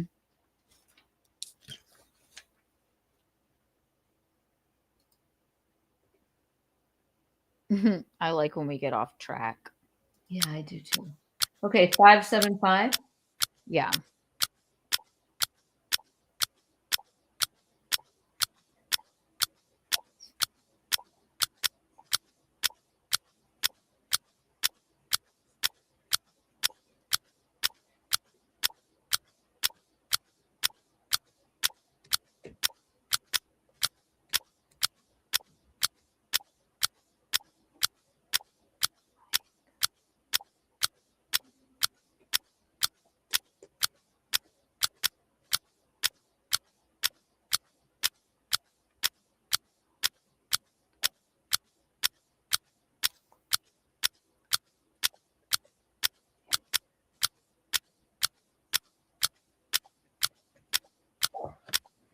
Got it. Okay.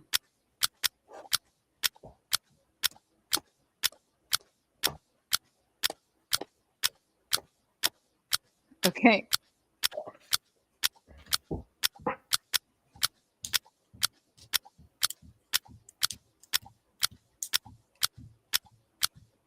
All right, got it.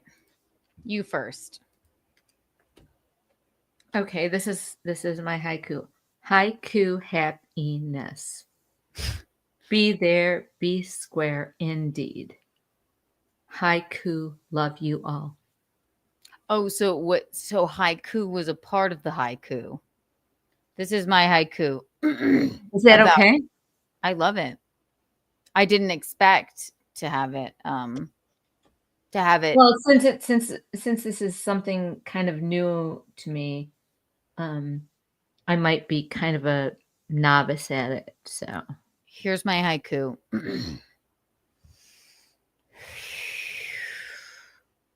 Untoward Tuesday. Michaeline and Keanu. Tornadoes scare us. Thank you. Thank you. we'll just gonna get better and better every week. No, that's what haikus are. They're bullshit. It's just 575. Do you want to do another one? Okay, let's try another one. Okay. All right, one more. Here we go.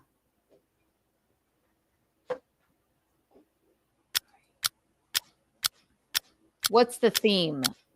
More about Untoward Tuesday? Oh, yeah. Okay, let's just, we probably need a theme. Well, the theme is our show. Okay.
All right, I'm ready.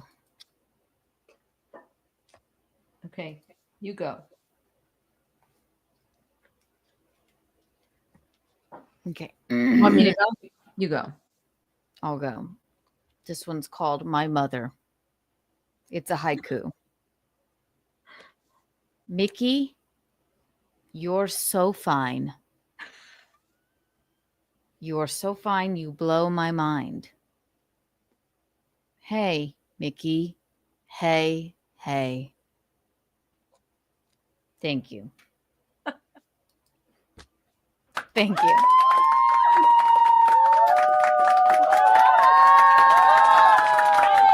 Stop. It's so good. It's very visceral. Go ahead, Michaeline. Okay. Love, hate, like. Wait, stop. I need one thing. Hang on.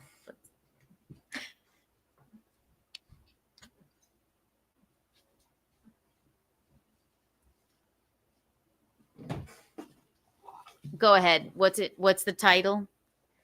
I don't have a title. Okay. Let's just call it peace. Okay, go ahead. Love, hate, like, do, all. Join, key, Mick, key, fun, peace, love, and some cheese. It's a thinker. Great job, though. Can we hear it again? Yeah. Now the key is to pause between each stanza. So the Between first each word or each stanza? Each stanza. Okay. So Okay. First line. Love, hate, like, you all. Join, key, Mickey, funny. Peace, love, and some cheese. I think it has legs. I think it's great. It really was good. Thank you. Spoken word. Yes. I love it. Next week, you're going to have to bring us some, guys, some haikus. Well, why buzz, and then we'll do our monologues. Yeah. Yes, please. Definitely. I think I could still. Let me think. For I know I could get through the monologue I auditioned with in college. Mom, it's the most embarrassing thing. You gotta give us some money if you want me to try and do that. Maybe we'll take that for the end. No, I know I can't. It's the most dramatic fucking thing, Mom. And I auditioned with it for everything from high school to college. It's actually a really good play. Oh God. So funny. Everything's embarrassing in life, but who cares? Oh, okay. I've just gotten to the point now. I'm just like, yeah, I'm embarrassed. So what? I am not. I'm not going to even be embarrassed. Really, I'm really not. I'm just. No, I certainly am not. I was just feeling, I've been kind of down in the dumps for a while now. I'm sorry, Mom. No, don't be sorry. I just had this kind of negative thing and some stuff going on in my brain. It's always in my brain. But today, I think I broke through what I've been doing and thinking and being, and I'm not doing that anymore. And was it the why buzzing? What? Was it the why buzzing? I know. Earlier today, I just thought the best is yet to come. And that's all. It's fun. Yeah, it is. Good, Michaeline. No, yeah, it's I know I've been negative for a while. Sorry, guys. A little bit negative for a while. You're not, Mommy. Listen, we don't hide our emotions. We just don't. Well, I guess I can like kind of bottle things up, and then all of a sudden I'll be like, but I don't really not on here. Can't hide my emotion. Why buzzing teacher for the Untoward board? Absolutely push-ups. Good old Todd. You're right. Todd. Not that we don't love you. It's a toward. I'm gonna send this to him. I think I still have him on something. Todd, why buzz teacher? Why buzz extraordinaire? Very good. Very good. Laundry Room said, Keek, let's give Mickey some grandkids. Is that a haiku? Let's give Mickey some let's give Mickey some no pussy. Let's give no, Mickey some grandkids. No. Please. Yes. No. Maybe. May. No. Absolutely not. That is a nice thought. That's a very nice thought. Think about it. I was watching Theo. I don't know if you ever watched Theo Vaughn or whatever, but he's a comedian. I was maybe going to bring this up later. It's like Angela says in The Office. I guess she's like a very tightened up sort of like woman. Mm-hmm. She goes, I guess I wouldn't mind a pair of small, well-behaving boys. I would need like a very silly, sassy, like kind of chubby kid or something, like something that just would entertain me all day. But I just don't want a kid. But the actuality of having a kid and doing all that, that's, I don't think, for you. Oh, fuck no. I would never. Like, I would need my kid to be the equivalent of our pugs. Just a goofball that was like all day, you know? But that doesn't make me want to be a mother, you know? Yeah. I mean, I understand why you don't want to be. Because then you have to do a podcast with them when they're so you shouldn't be. I mean, just the whole physicality of that. I understand why. Yeah. I think you and me are somewhat the same in the fact that I could be a mother or I don't need to be a mother. That's just how I felt about it. Right. I'm glad we did it. And they turn into your best friends, which is true. Sometimes. We're just an odd non-traditional family. Yeah. We're just an odd non-traditional family, and that's how it worked out for us. So no, I just don't want to. If I were, like I've always said, if I were Kardashian rich and you know, I'm like, what can I do today? And I could pop my baby into somebody else's oven. Yeah. Okay. So in all seriousness, could you not have a baby inside of you? No, that would terrify me. Just disgusting. And also, I just feel like I know it's never been for me because I'm just like, why do I have to be the goddamn fucking whale? And just because of your stuff. I think anybody with former eating disorder troubles. Yeah, I think that's hard. You can overcome it, but for me, it's not my eating disorder was never even a fat thing. It was honestly just like sort of a nervous thing. The nervous controlling thing, sort of. Yes, exactly. But control over what's going on with your body when there's a being growing in you, I could never do it. I just couldn't. Yeah. And I don't think enough women are I think it's maybe I hate to say it, I think it's a boy run media thing sometimes, and it's getting better. Yeah. And not enough women are able to be honest about that. I don't want to not be in control of like what's happening in my and that is your choice. There is no reason if you don't want to have kids to have them. Well, right, exactly. You gotta consult your partner and say if this is a deal breaker for you, right, then that's a deal breaker. It ain't for him.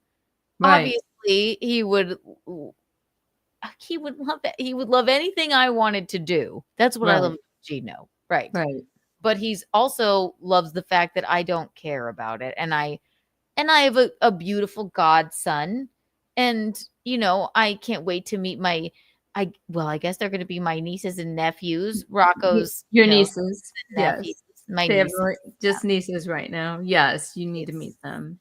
So They're they're great. not nephews. There's plenty of babies around to play Of course there is. So, yeah, I mean, I'm not saying it's for everybody, not for everybody. It's no disgrace if it's not for you. I didn't know if it was going to be for me. When I was younger, I thought, oh, sure, maybe I'll have a couple of kids, maybe, because I didn't have anything else to do out of high school. You just got married and moved on or did whatever. But you didn't. But that didn't happen. But I didn't, and I got married at 30 to a younger man who really didn't want kids. But I mean, he's a great dad, and I'm glad we did it. But or else we wouldn't be on this hit podcast, right? Also, just a funny thing is that I've always not an eating disorder, but I've always been kind of aware of my weight, and I didn't want to ever be heavy, although I could get really heavy in a minute. And the funnest thing about being pregnant was that you could eat all you wanted and you were pregnant. And also, what did Rocco call you when we were kids? A big red blob? Yes. And the funniest thing is I worked at Dominic's, the supermarket, Dominic's Finer Foods. And when I was pregnant with Rocco, I craved, of all things, hot dogs. Okay. I didn't even know I was pregnant until every time Dad called me, he said, "What are you doing?" "Oh, I just got off of work. I just stopped and got a hot dog." What is wrong with me? So, like a miracle, like on the front end of the grocery store of Dominic's, where I'm still working, and I'm pregnant, and I'm getting better in my tummy and in my ass and whatever. They put a fucking weenie wagon right there in the middle of the front end, okay, of Dominic's, right inside the store. I went, oh my God. It's Tom put a weenie wagon in you too, didn't he? It was like fucking divine intervention. Like, shit, look I can have all the hot dogs I want. Well, it was a sign. What's wrong?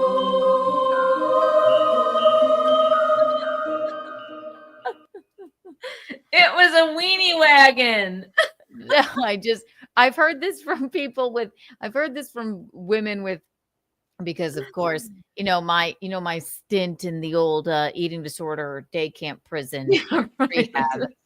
I've heard this from many women. It's like, if it's something that you've suffered from, then it's like being an alcoholic, right? You're never not out of recovery. You're still recovering from it. And of course, it's a constant thing. You have to keep check. You have to keep a check on all that. Right. I mean, I can be 200 pounds like that. I can. It's a weird eating weirdness. I don't know. And exactly. I don't ever want to be that. He said, I was a big red blob when I moved here.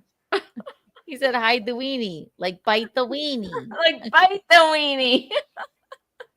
No, it's just this control thing. It's like, I can't be that out of control of my life that there's something is growing inside of me and I can't stop it. I'm going to be very honest with you. I loved being pregnant. The actuality of being physically pregnant. But right. I also think that was all intertwined with I could eat what I wanted, and I could just who cares? I'm heavy and I have a reason.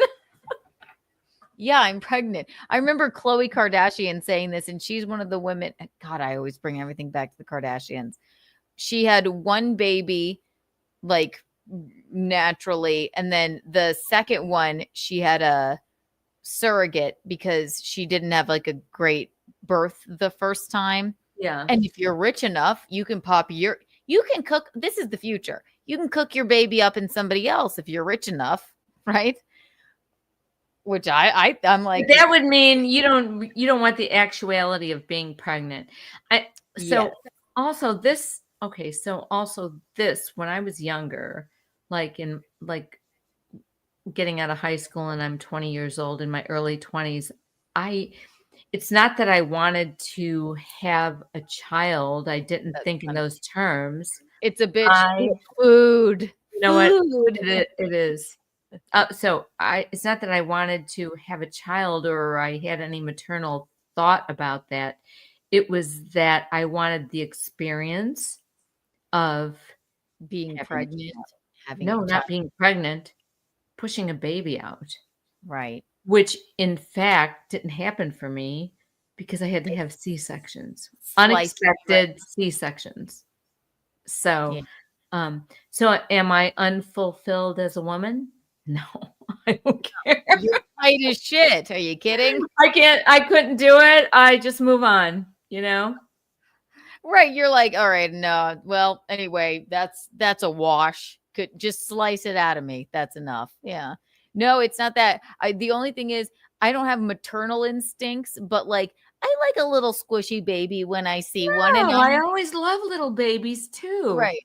But the weirdness of having something inside of you, I can't. Yeah,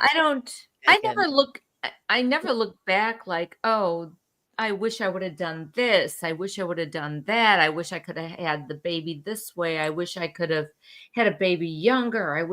I never look back in those terms. I just move on with how life is. Progressed. Yeah.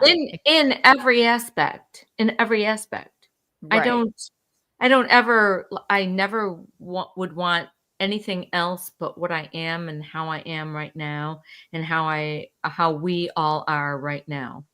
I always say, and I've been saying it for my whole life, I thank God every day for the parents that I have, because I do feel like you guys are like my best friends. I know we're a different family, but I never regret anything or think back on anything or have remorse about anything, because you can't change things.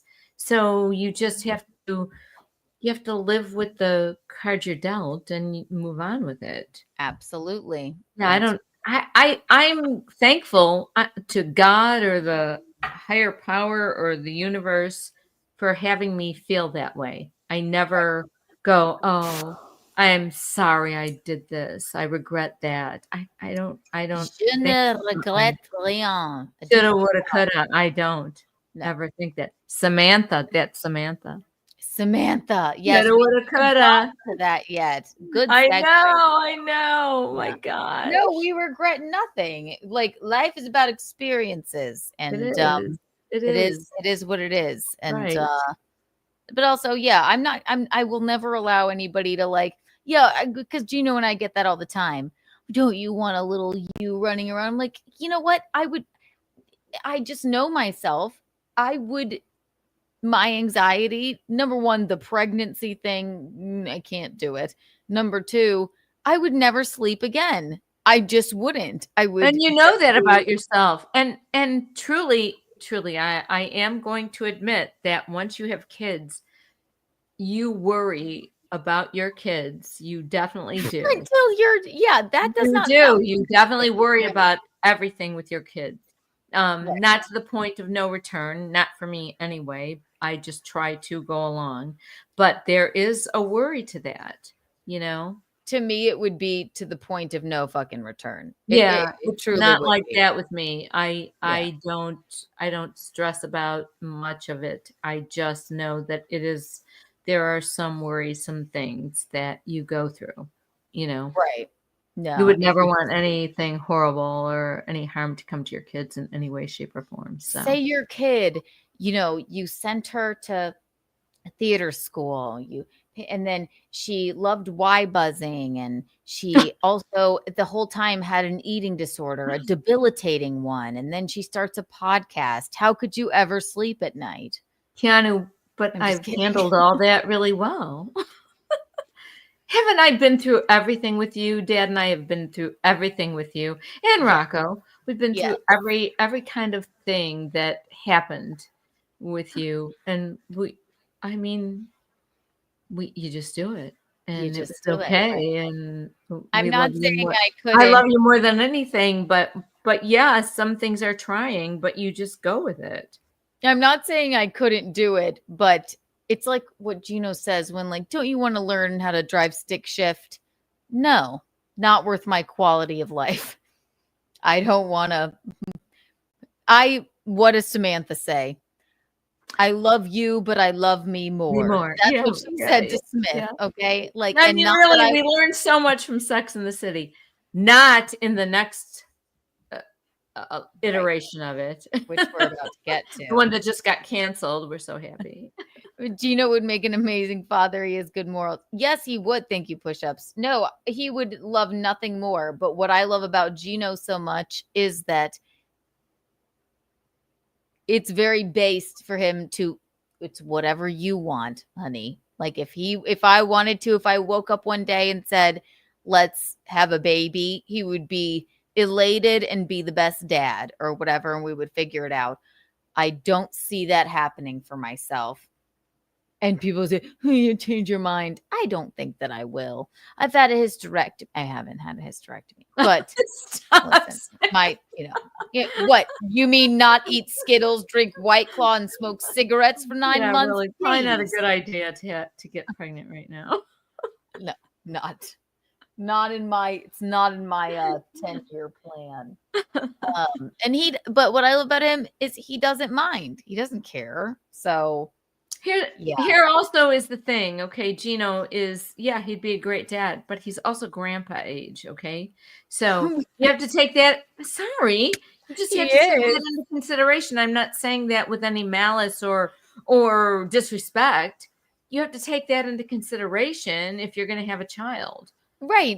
He'll be with the walker at the high school graduation. Well, I mean, whatever. He could live to be 100, and that would be great, But it is still that, he's a little older than you. And I mean, I don't know, whatever. I don't mean that meanly in any way, shape, or form. I don't mean that meanly. Right. No. I make that joke all the time.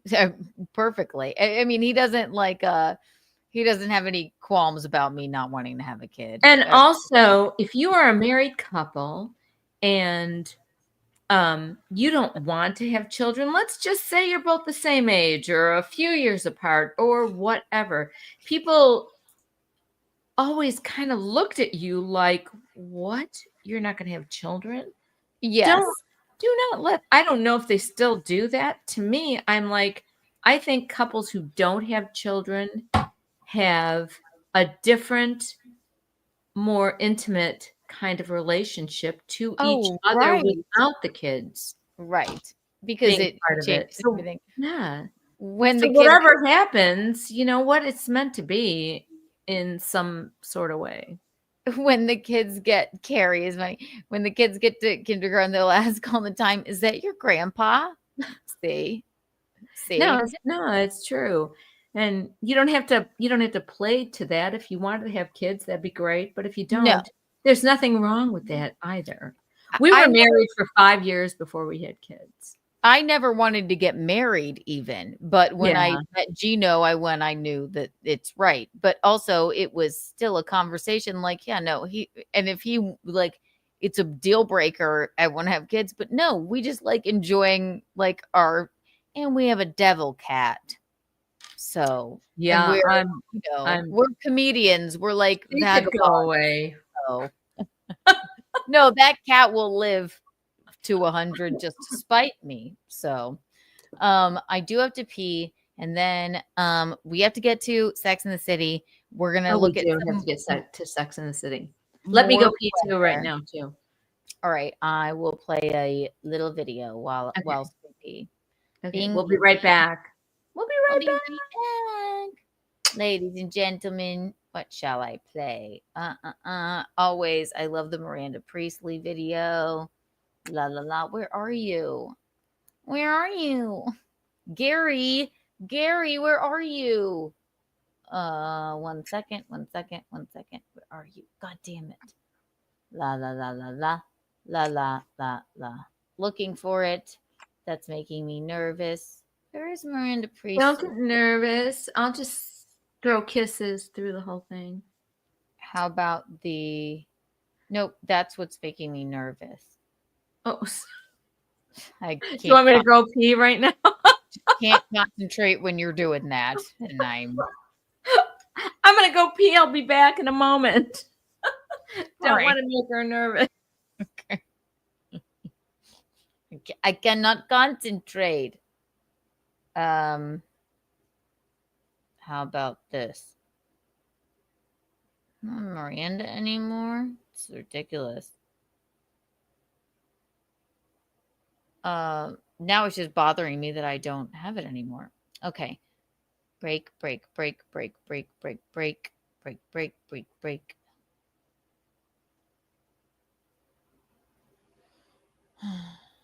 Here's now I'm having a moment.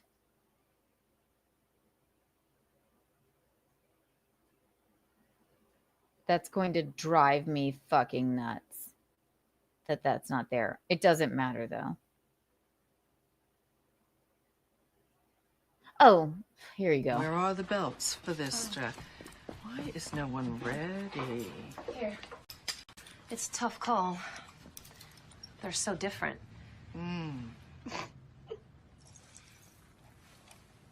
Something funny? No, nothing's, it's just that both those belts look exactly the same to me. I'm still learning about this stuff and, This stuff? Oh, okay. I see. You think this has nothing to do with you. You go to your closet and you select, I don't know, that lumpy blue sweater, for instance, because you're trying to tell the world that you take yourself too seriously to care about what you put on your back. But what you don't know is that that sweater is not just blue. It's not turquoise. It's not lapis. It's actually cerulean. And you're also blithely unaware of the fact that in 2002, Oscar de la Renta did a collection of cerulean gowns. And then I think it was Yves Saint Laurent, wasn't it, who showed cerulean military jackets? I think we need a jacket here. And then cerulean quickly showed up in the collections of 8 different designers. And then it filtered down through the department stores and then trickled on down into some tragic casual corner where you no doubt fished it out of some clearance bin. However, that blue represents millions of dollars and countless jobs. And it's sort of comical how you think that you've made a choice that exempts you from the fashion industry when in fact you're wearing a sweater that was selected for you by the people in this room from a pile of stuff.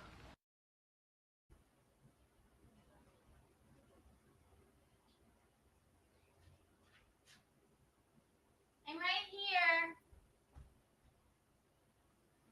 I'm right here.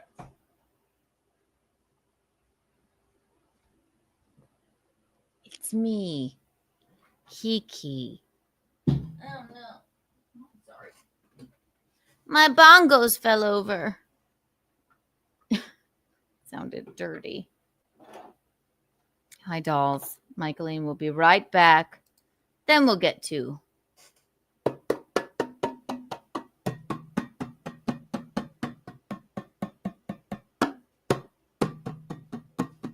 you don't know how much I need you. And when you're with me, I don't feel blue. And when we kiss, I know you need Me too. I can't believe I found a love that's so pure and true. But it all was bullshit. It was a goddamn joke. And when I think of you, Mickey, I hope you fucking choke. Mean. I didn't make that up. Adam Sandler wrote it. I saw Adam Sandler do some really funny thing. I'll have to look it up, but it was so fucking funny. It was like a travel advertisement. I don't know if it was from SNL or whatever. Did you see it? No, I just we can take you there, but we can't make you not hate yourself. We can get you to the beach in Italy. I'm just paraphrasing, okay? But we can't make you feel better about being in a bathing suit. I mean, I will have to look that the up. most fucking hilarious thing. And then I watched another thing from SNL, which was from The Wedding Singer, by the way. Was it? Okay, Right. so I watched another thing. I think it was 2 years ago from SNL with, I forget that guy's name. He's a Spanish guy, Mexican guy. Are you talking about Marcelo? No, not Marcelo. I know Marcelo's on SNL, but there's an older guy who's also, he's like in other movies and things, but he's a comedian also. He's on SNL. Who is he? And it's this whole group of them and the girl who comes from Temecula. If you watched that fucking thing, I watched it several times today, and you can't stop laughing. Can we find it? SNL?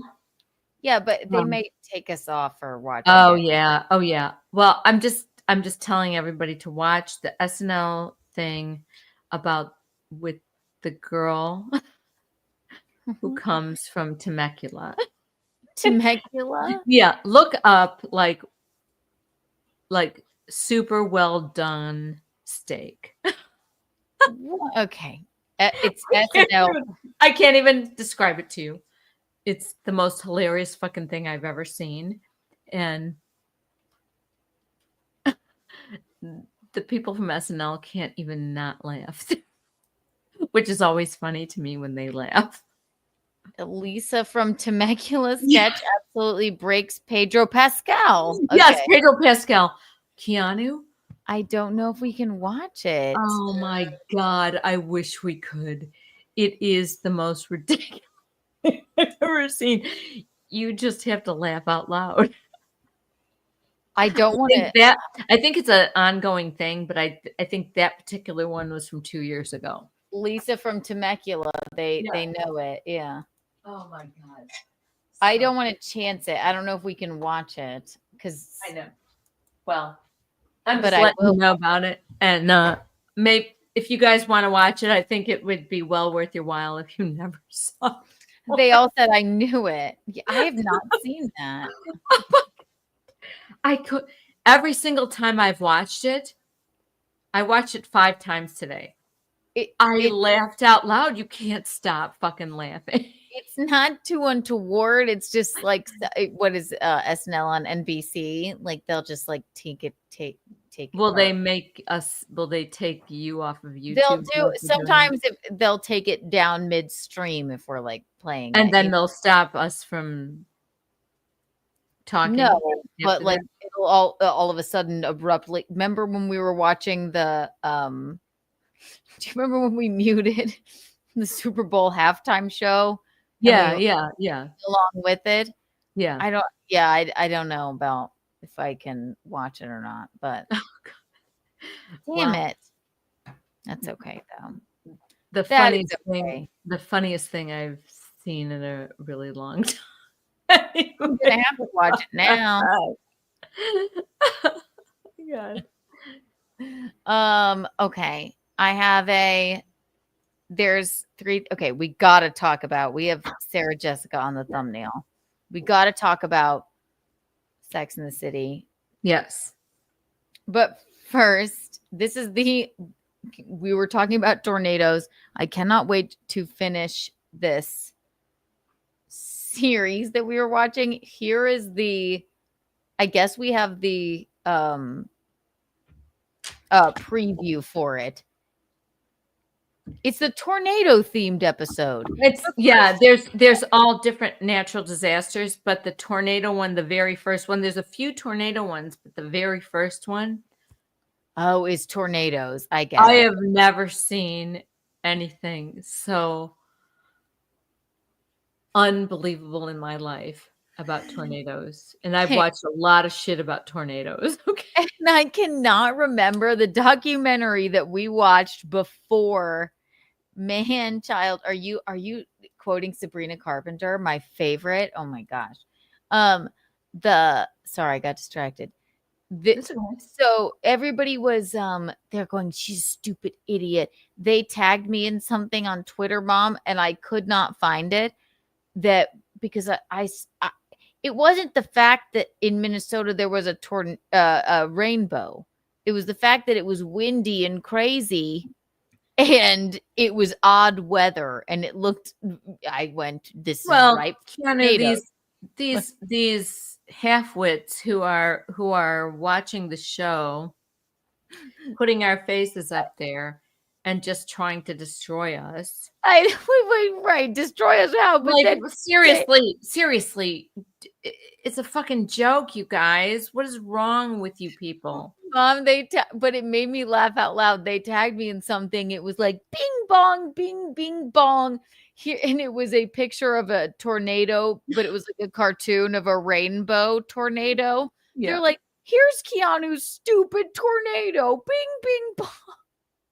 They just can't get enough of being assholes to us. Oh, and I'm sorry. They were, you know what? They're not usually quite as rough on me, but they were really fucking rough on me. Oh, the vitriol is yeah.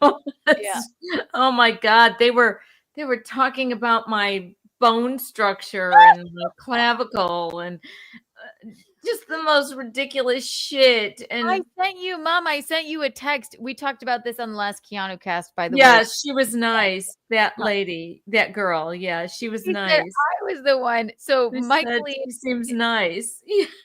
And then they all went, how about this? This is what she did. You guys have no idea what that is all about. You don't know me. You don't really know Keanu. Fuck all y'all. But I want to thank this person. Quickly, I'll explain. We discussed this on the last Keanu cast. If you're not subscribed, get subscribed wherever you find your podcasts. Or if you're a member here, if you're not a member here, you cannot watch. But become a member. And we'll have a new episode out for you. But there is a very new one out. It was just up maybe 2-3 days ago.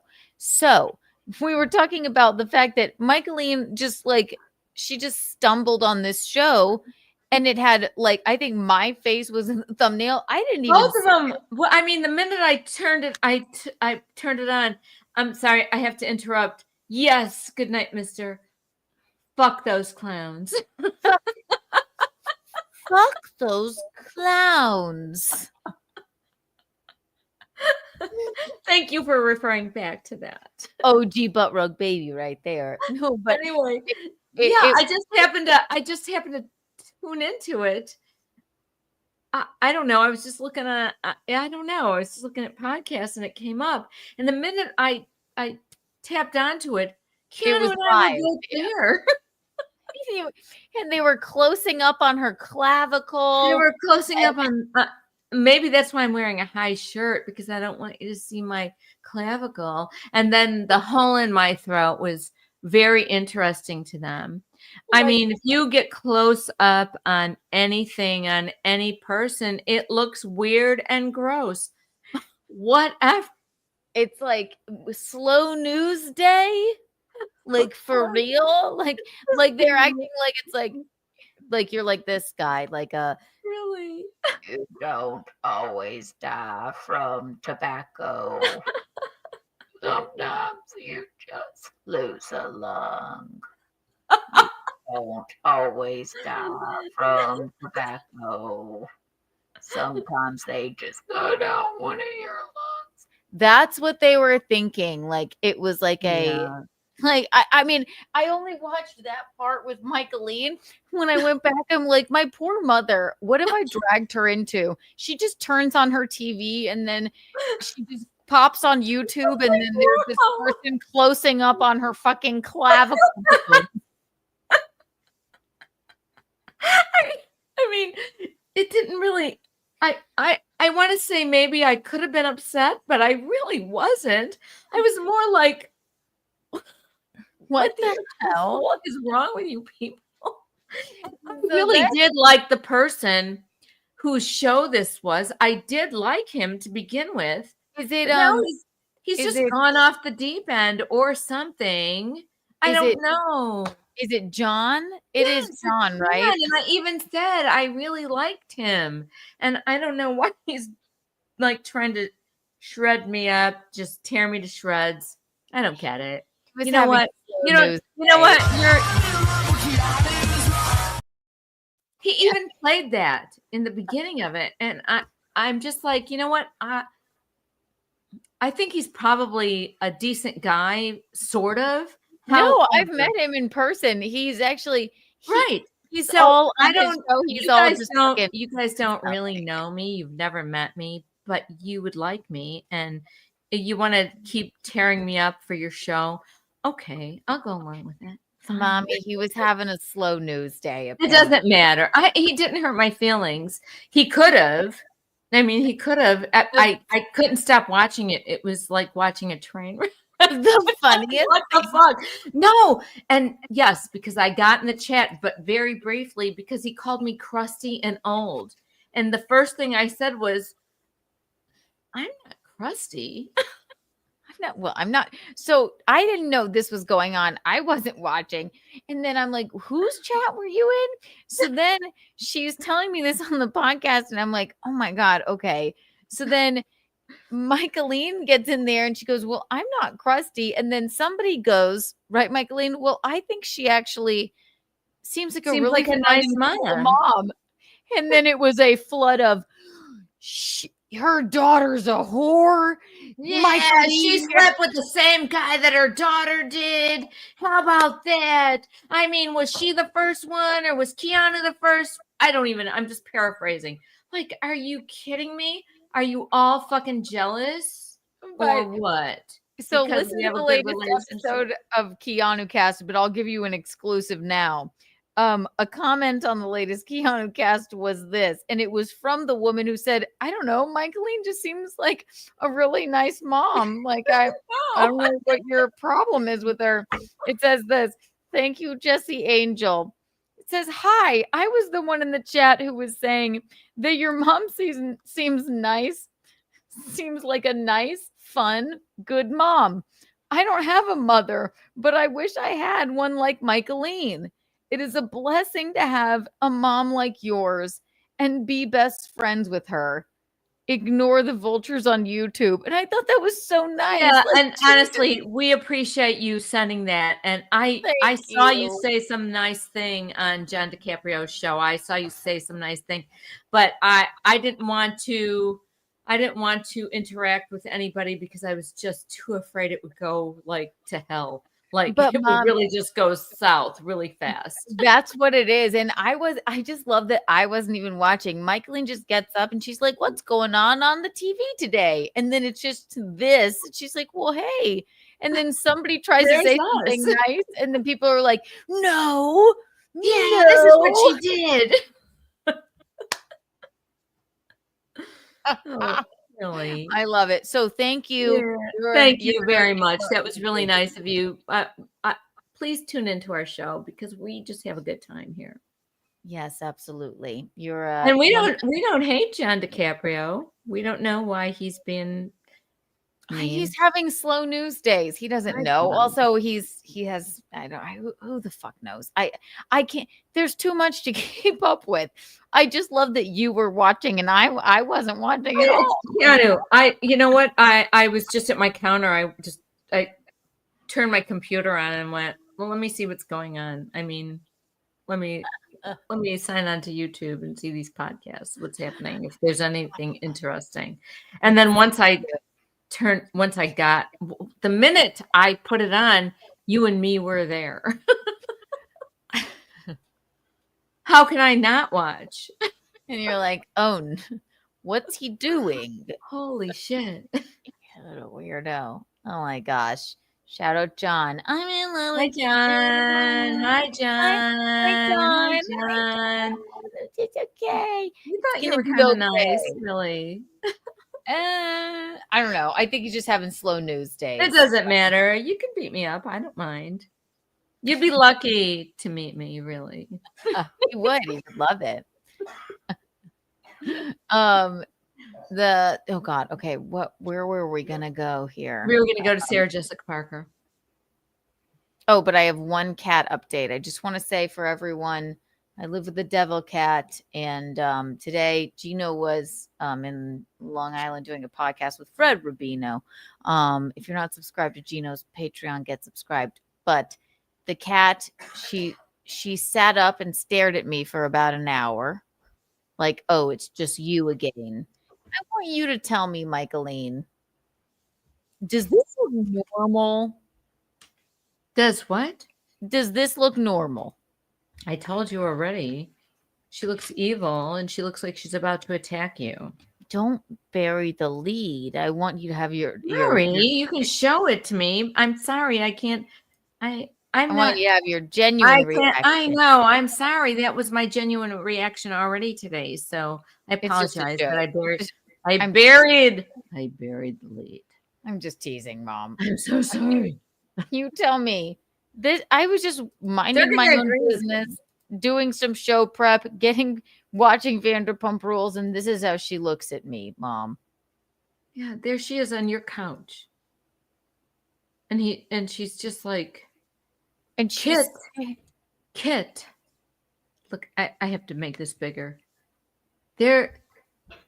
Kit, she's evil looking. She's not pretty. She's evil looking. She could be pretty if she would be gentle.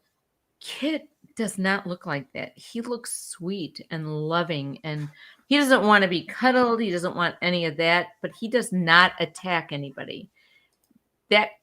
She's evil. Oh my God. Look at her eyes are dead. She's got dead eyes. She just stares at me like this. No. Keanu, I'm sure her eyes don't look like that when she looks at Gino. She's got fucking dead eyes, and she wants to just tear you up.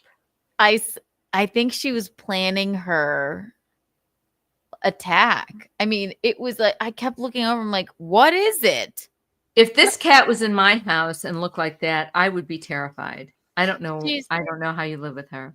She's beautiful, but she has definitely a mean mug for sure. No, that's very expressive right there. She looks so sweet. Really? Those pupils are huge. They are. I slow blink at her. I've looked up every trick in the book. Okay. They say like it's a sign of respect to cats if you slow blink at them. So she looks at me and I'm like this. Keanu, how many times has she fucking attacked you? Just try to make an estimate of it. 100 times? 100. Right. 100. She has gotten better, but I mean, it wasn't. You're just sticking up for her because you love Gino, and that I get that. I love her too, in a sense, but I mean, it was not easy. At first, I think I have a compilation of it. Actually, God, please let me easily find this. Oh, come! Oh, there she goes. He says this all the time with his straight. The clown. You. I really pull sweet. Lock it in. Okay. All right. I have presents in here. All right. And my presents. Okay.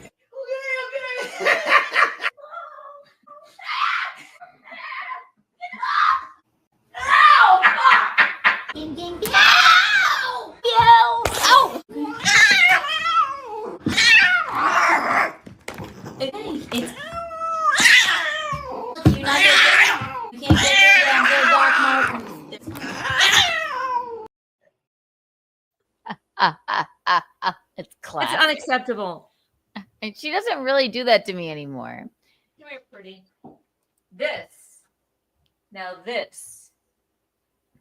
is how a pretty cat should be. Look at him. He does not like to be cuddled, but he's not a mean cat. He'll let you pick him up. He lets me pick him up. Look at him. He's a good Look at boy. Hello. Hi, Hello, kid. pretty. Hello, pretty.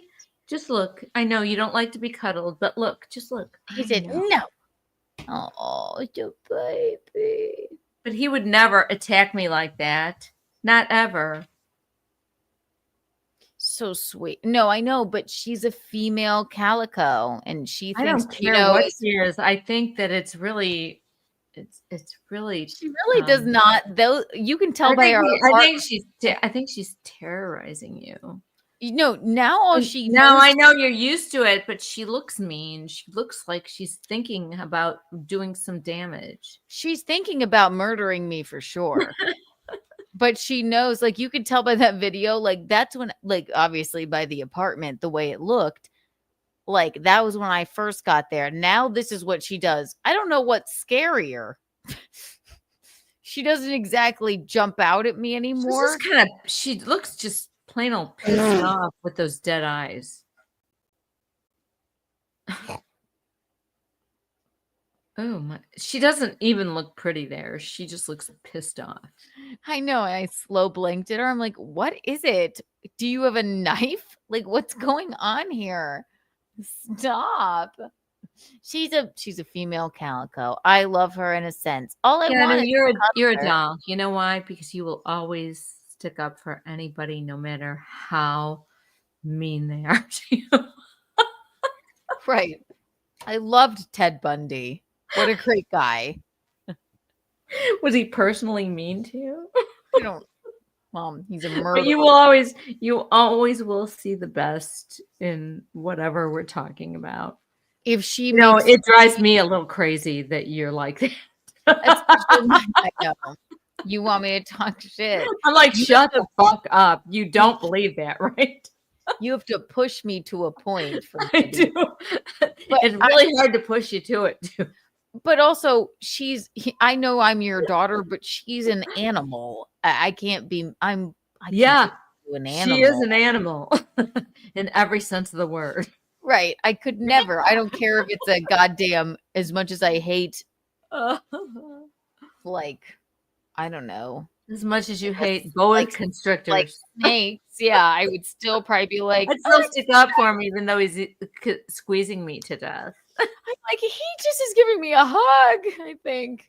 But he's really nice. He doesn't know what he's doing. He makes my husband happy. Thank God he's not a snake man. Jesus. But she makes him happy. I love animals. And I'm like, fuck that boa constrictor. Chop it in half. No, it's more people are worse than animals. She doesn't know any better. And bullshit. She knows exactly what she's doing. Are you she kidding does. me? Those dead, mean eyes. Are you kidding me? Oh. I did. I went, can I help you? I was like, what are you doing? And I mean, this was what if you want to grab her and hold her and pet her? I wouldn't have eyes anymore. It would be over. It would be over for me. She has not attacked me in at least 2 weeks. But if I went to go and pick her up, you'd never see me again. It would be, but this is what she did. She woke up from her nap and she sat there and stared at me watching Vanderpump Rules for 1 hour. You gotta. She's almost like pissed off and resigned to the fact that you're there. She's but like, if she gets any kind of inkling that she can scratch at you, she will. She's just waiting. She's like, where is he? What did you do with him? I'm like, he went to Fred's house. Like, what do you want from me? It's like, this is the face of this. It's like this. Her nastiness is coming out on her face right now. It is. It's the keep walking face. Keep walking. And she's like, I'll win this contest. I slow blinked at her. She just sat there, stared. If she were in a painting.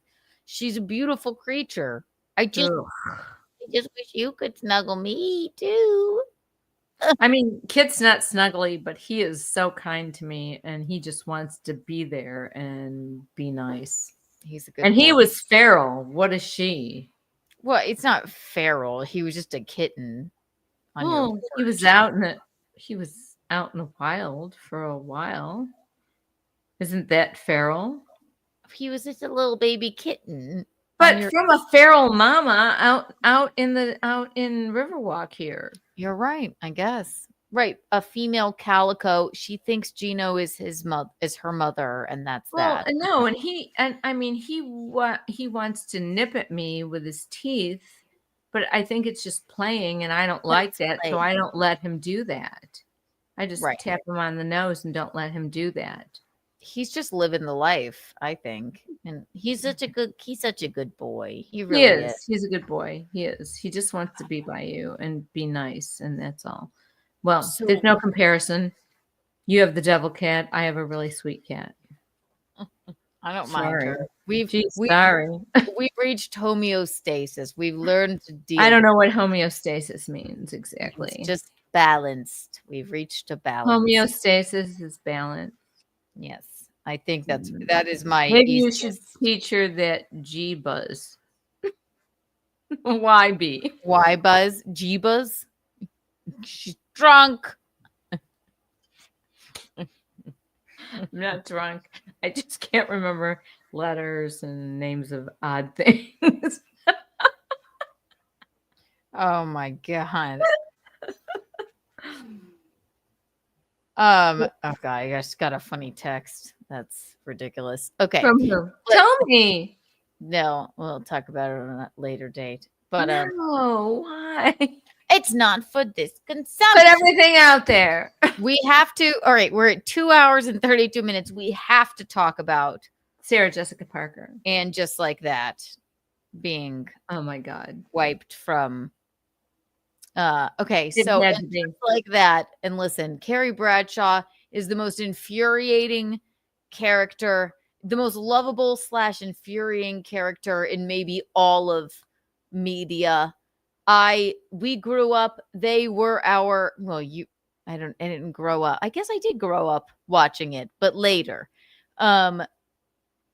Miranda, Samantha, Charlotte, and Carrie were our best friends. They were fantastic together. And then they tried to do And Just Like That, because Carrie always said at the end of her articles, and just like that, I was with Big, and then one day he will die on a Peloton because we will try and market Peloton. And we want him to go away because he got accused of some bullshit. And because we're not going to stand behind him, even though he's our best friend and a really great member of the Sex and the City family, we're going to just zip him out and fucking make him die. Absolutely. But because he was a spoke in the wheel for our new series, we killed him off in the first episode. And Just Like That. And Just Like That. The most ridiculous. Men are like socks. No, yes, exactly. So we loved Sex and the City, and Just Like That had 3 seasons. I'm only halfway through the 3rd season, and it has been an odyssey to get through. You can't fucking get through them. They're disgusting, all of them. The acting is really bad. The writing is really horrible. But the fashion is a piece of shit. Secondly, it is bad. Yeah. These chic fucking New York chicks that were Sex in the City, that was so it was just so innovative, and it was so ahead of its time, and they really, really made a statement. Turn them into old fucking ladies in a really nasty, disgusting, horrible way. Took Samantha out of it. people are complaining about, and also you were talking about the fashion. It Mom, I'm sorry, it started insisting upon itself. The fashion. I completely understand that. Yeah. Just for example, did you see? I'm gonna go out for a walk. Did you see the outfit she was in for a walk? It might have been this. That wasn't it, but look at it anyway. So, and then she was like looking like old English craziness with billowing stuff, and I'm sure all of you have watched some of this. Who can even watch it? And I'm sorry, Carrie in the original show was so effortless. She was so, and she wore kooky things, and it was like kind of odd and eclectic, and she was always you wanted to be on her side, but you were annoyed by her. And the screaming and the stupidity and the stupid shit she would do to Big and whatever. Oh, and what he would do to her as well. I mean, I was no. He loved her, but she just kept pushing him and pushing him and pushing him, making him like, I'm sorry. Are you kidding me? He wanted to be with her, and she just kept pushing at him and doing all her shit. No, she was annoying as fuck. No, who was worse? Aiden was worse. Okay. Actually, Aiden was like really nice to her. No, Aiden wanted her to quit smoking. Big was unavailable. He wanted her to live in a cabin. Okay. Whatever. Oh no, and it was so not Carrie, but Big was unavailable. That first episode where he's like, well, don't move to, not first episode. First of all, if you he wasn't unavailable, you just had to understand him, and she loved him, and she needed Mom, how would no you do not tell me that episode she thinks that they're in a relationship. First of all, ladies, if you're listening, other than the OG butt rug babies, if you have to wonder if you're actually in a committed relationship, you're not in one. Oh, she made a big mountain out of a molehill at all times. Mom, let me finish. Let me finish. No, Carrie, he's like, she's like, well, I would go to Paris with you or whatever. And then she comes over with French fries in a beret. Okay, this is the first season, I think. And he's like, well, just move to Paris if you really want to go there. Keanu, she was trying to push him into something he wasn't ready to be pushed into. Okay. So right. So she's never satisfied, no matter what. She's never satisfied. And at the beginning, after he died on the fucking Peloton, I just don't even think Big was the one for me. I think it was Aiden. Right, because they wrote that in there. Ew. Okay, let's not talk about the relationship aspect. Let's talk about the Carrie Bradshaw Miranda. We're gonna read this article. So there's Miranda. I'm sorry, I had to stop watching absolutely when Miranda was in bed with Rosie O'Donnell. Okay, who was a nun who had never had sex before. First of all, let's physically say this is the most disgusting thing I've ever seen, and psychologically, let's say they're definitely making a statement about the Catholic Church. Fuck all of you all. Okay. Ooh, okay. Wait, it didn't bother me. My problem with that episode, I'll tell you this. It was the puns about nuns and the Catholic Church. It was as if somebody had written like these were the Catholic Church puns that they were dying to crowbar into an episode. There was no reason for that. It wasn't disgusting to me. I was it was completely disgusting. Rosie O'Donnell is the most disgusting pig in the world right now, and they put so much fucking makeup on her. I'm sorry. Who even wants to imagine Cynthia Nixon and Rosie O'Donnell in bed together? Okay, well, I'll tell you something. Okay, let me just, I could throw up right now. Wait, let me finish. Have you seen, we'll take turns. Have you seen Cynthia Nixon's wife? No. In real life? No. You haven't. I don't know. Maybe I have. Who is it? She is okay. It's not like that far out of the realm of possibility of Rosie O'Donnell. Did she look like Rosie O'Donnell? Oh, Mom. And listen, I'm not here to like shame anyone. I'll You just haven't fucking seen. say it. Is she an ugly pig? Of course she is. I'll show you a photo, and I'm not here to shame, but listen. I'm sorry, Mom, Cynthia Nixon, shut the fuck up. We don't need to know about your real life because you need to be woke now in like 20 years later after you were Miranda with Steve. Everybody loves Steve, even though he's kind of I a hated goofball. Steve. He was Whatever, okay? He was just whatever. Miranda sucked. I'm They sorry. you know what? Yeah. And just like this, wanted to shove some woke bullshit down our throats. And I'm not having it. I could barely watch it. I tried. I fast forwarded through most of it. Well, you and everyone else, and I swear I'm glad they're done. And Carrie Bradshaw thinks, I don't know what the fuck she thinks, and there's no way she should be in those big fucking billowing outfits. She's got a cute little body. Fucking enhance it. Don't fucking hide it. I like her billowing outfits, just not the cat. She's little. And wear that fucking long hair. I can't even stop.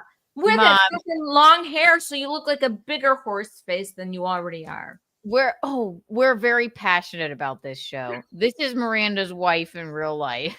Okay. So tell me that Rosie's not.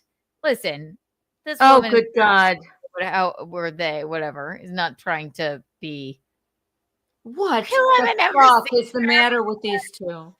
Nothing. They're in love. All right. So I don't believe that for a minute.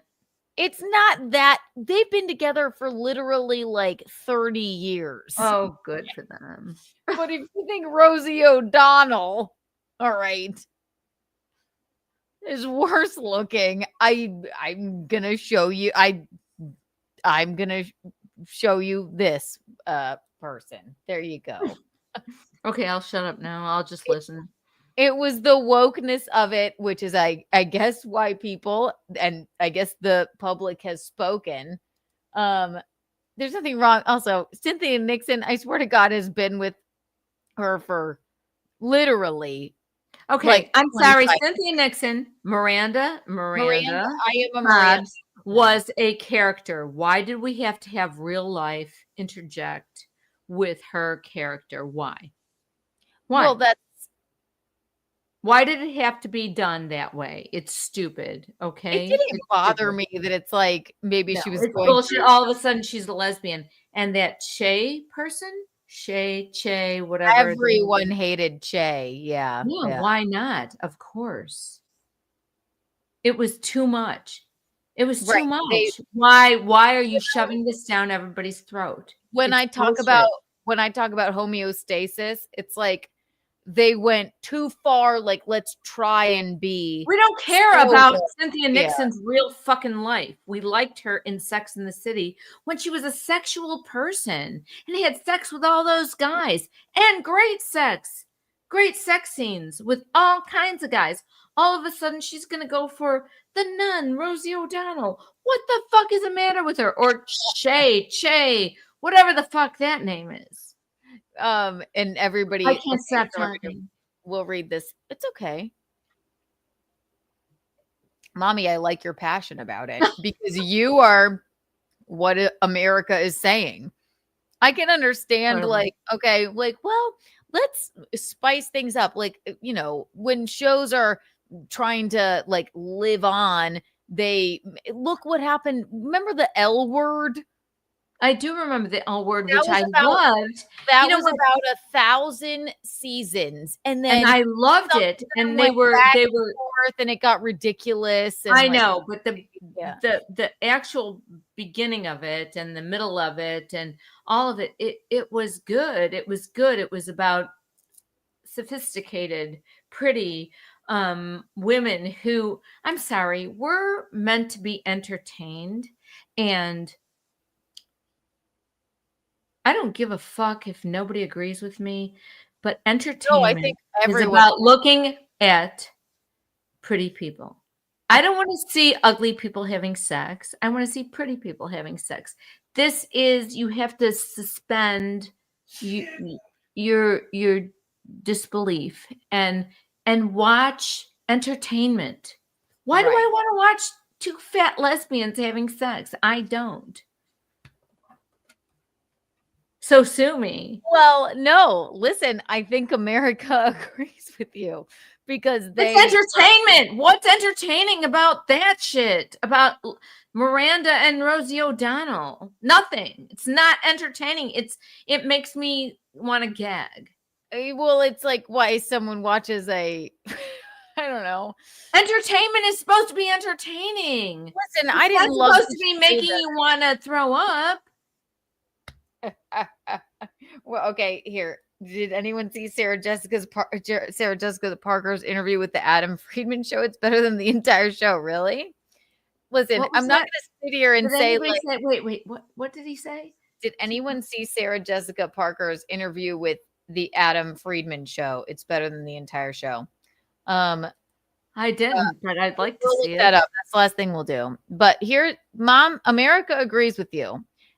People think that it went way too woke, and the showrunner was even like, "Is this my fault?" I think he was quoted as saying, like, "Did we try?" And I mean, we opened the first season of and just like that, they didn't even tell Peloton they were going to use a Peloton to kill Big in the first episode. That was awful. Miranda's a lesbian, which fine. I mean, she's a lesbian in real life. They're just but that was not her character.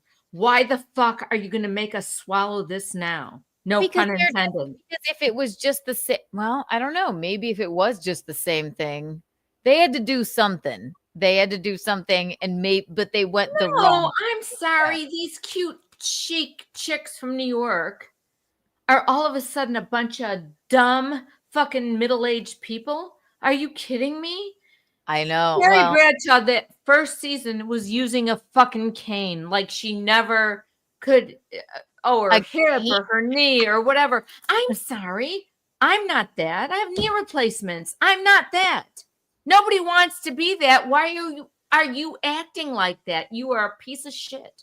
You're supposed to be a chic, chick from New York. What happened to you in the last 15 or 20 years?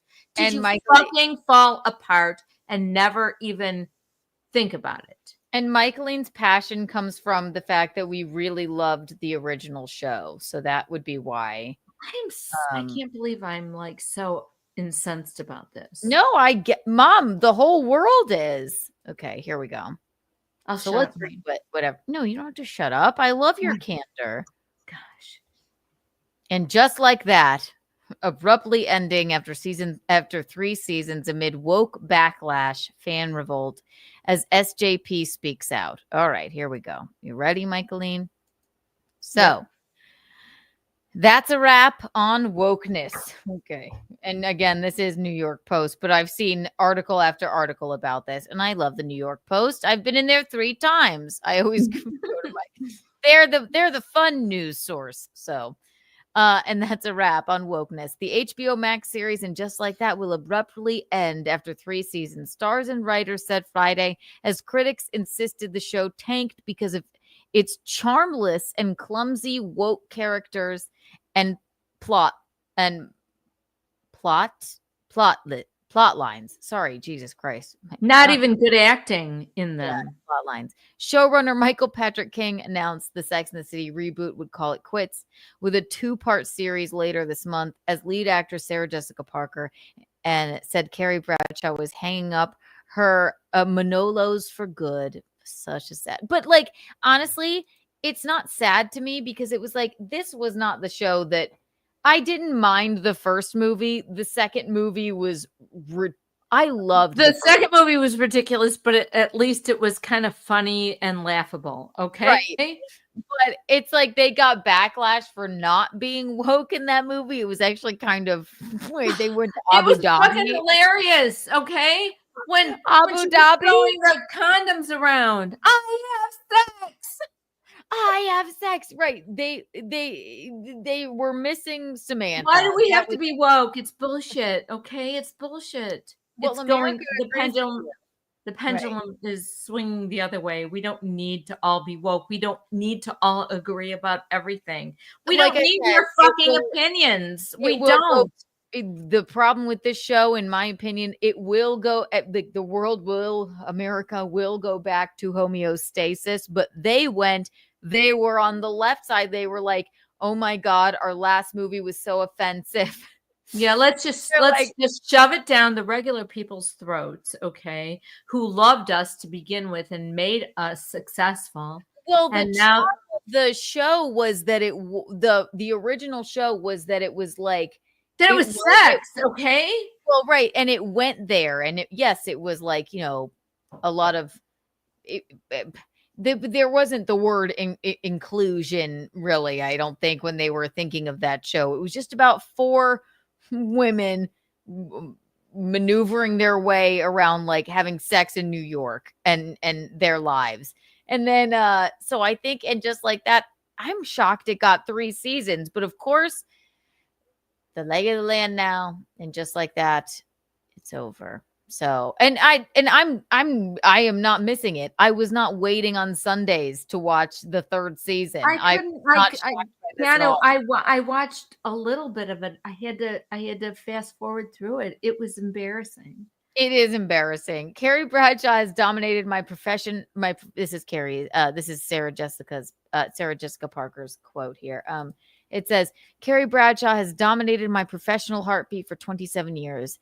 I think I have loved her most of all. Parker 60 wrote on Instagram Friday. She crossed streets, avenues, avenue Rubicons, so it seemed. She broke hearts, heals, habits. She loved, lost, won, tripped, leapt, fell short, and into puddles, aged, got wiser, Parker said of the character whom she has played since 1998, which I love SJP because that was quite poetic. And it's so true about the character of Carrie, because you wanted to love her, but at times we fucking hated her. I hated her when she'd scream. Yes. Disgusting scream. And I hated her when she made a big mountain out of a molehill all the time. She brought all that sad big stuff on herself. I'm sorry. Well, right, but then there would be no show, number one. Well, I agree. I mean, these are okay. But I cannot even believe I'm having this huge conversation about fictional characters.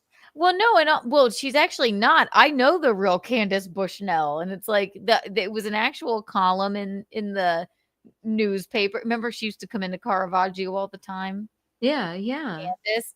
So it's a fictional character based on a column that was written by a real woman. And it's like, you know, we're supposed to like kind of hate her at times. We loved all 4 of them together, and we loved the show for so long.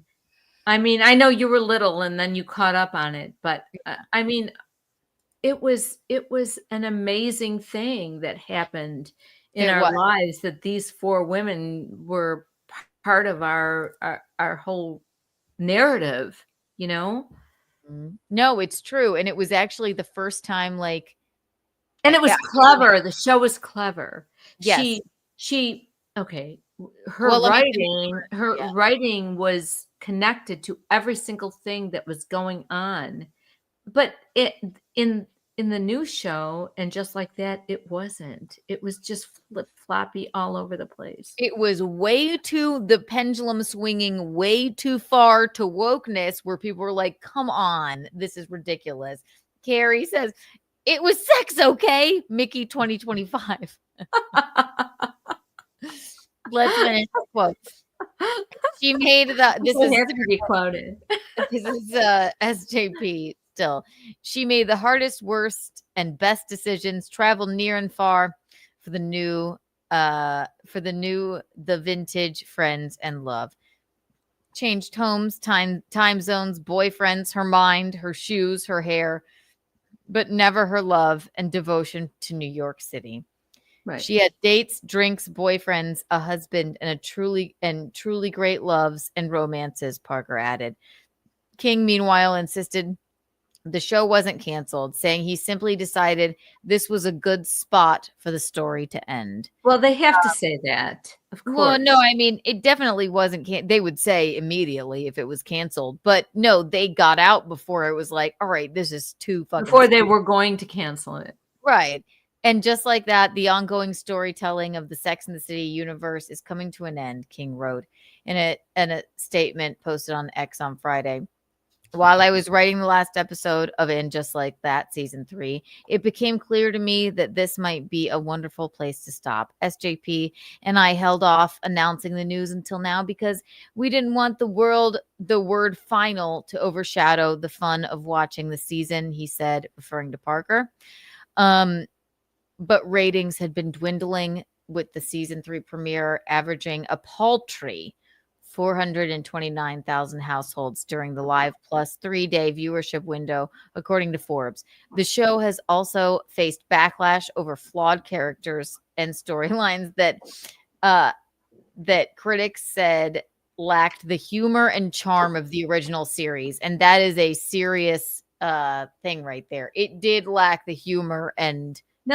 The new characters, I'm sorry, Seema, that new character was disgusting. It was not okay.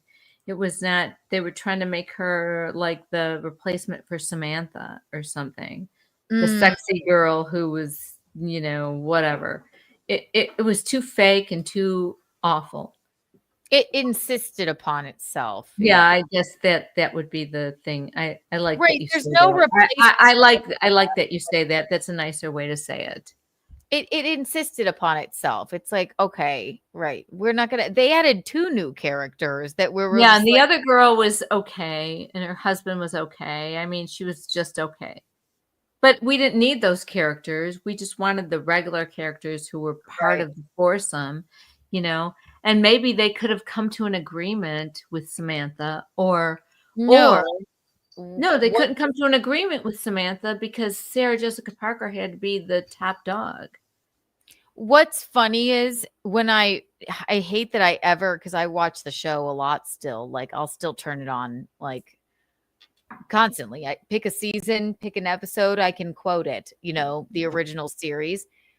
But watching it back now that I've like done a deep dive into the fact that you actually, I hate knowing that they didn't get along with Samantha because I have the curse of knowledge. Now we all have the curse of knowledge. But Carrie was the only one that did not have to get naked, show her breasts. The rest of them did. Well, none of them had to, but also Samantha, Kim Cattrall was Kim Cattrall was a major star before Sarah Jessica Parker. Right. So, and no, but it was funny. It was like, I read an article about it. It was like, it wasn't that we didn't like her. It was just that like we weren't really friends. But it is sort of funny to watch back. If you watch it back knowing that like these 3 were tight and Samantha was sort of just like, this is a job to me, like, hi, whatever. It was a job, but it was a job to all of them. And it's funny.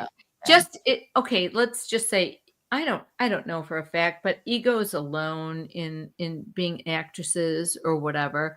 Kim Cattrall was an actress way before Sarah Jessica Parker. But if you watch all of the seasons, the only one that didn't show her boobs was Sarah Jessica Parker. So there's something like, that's not something I'm willing to do.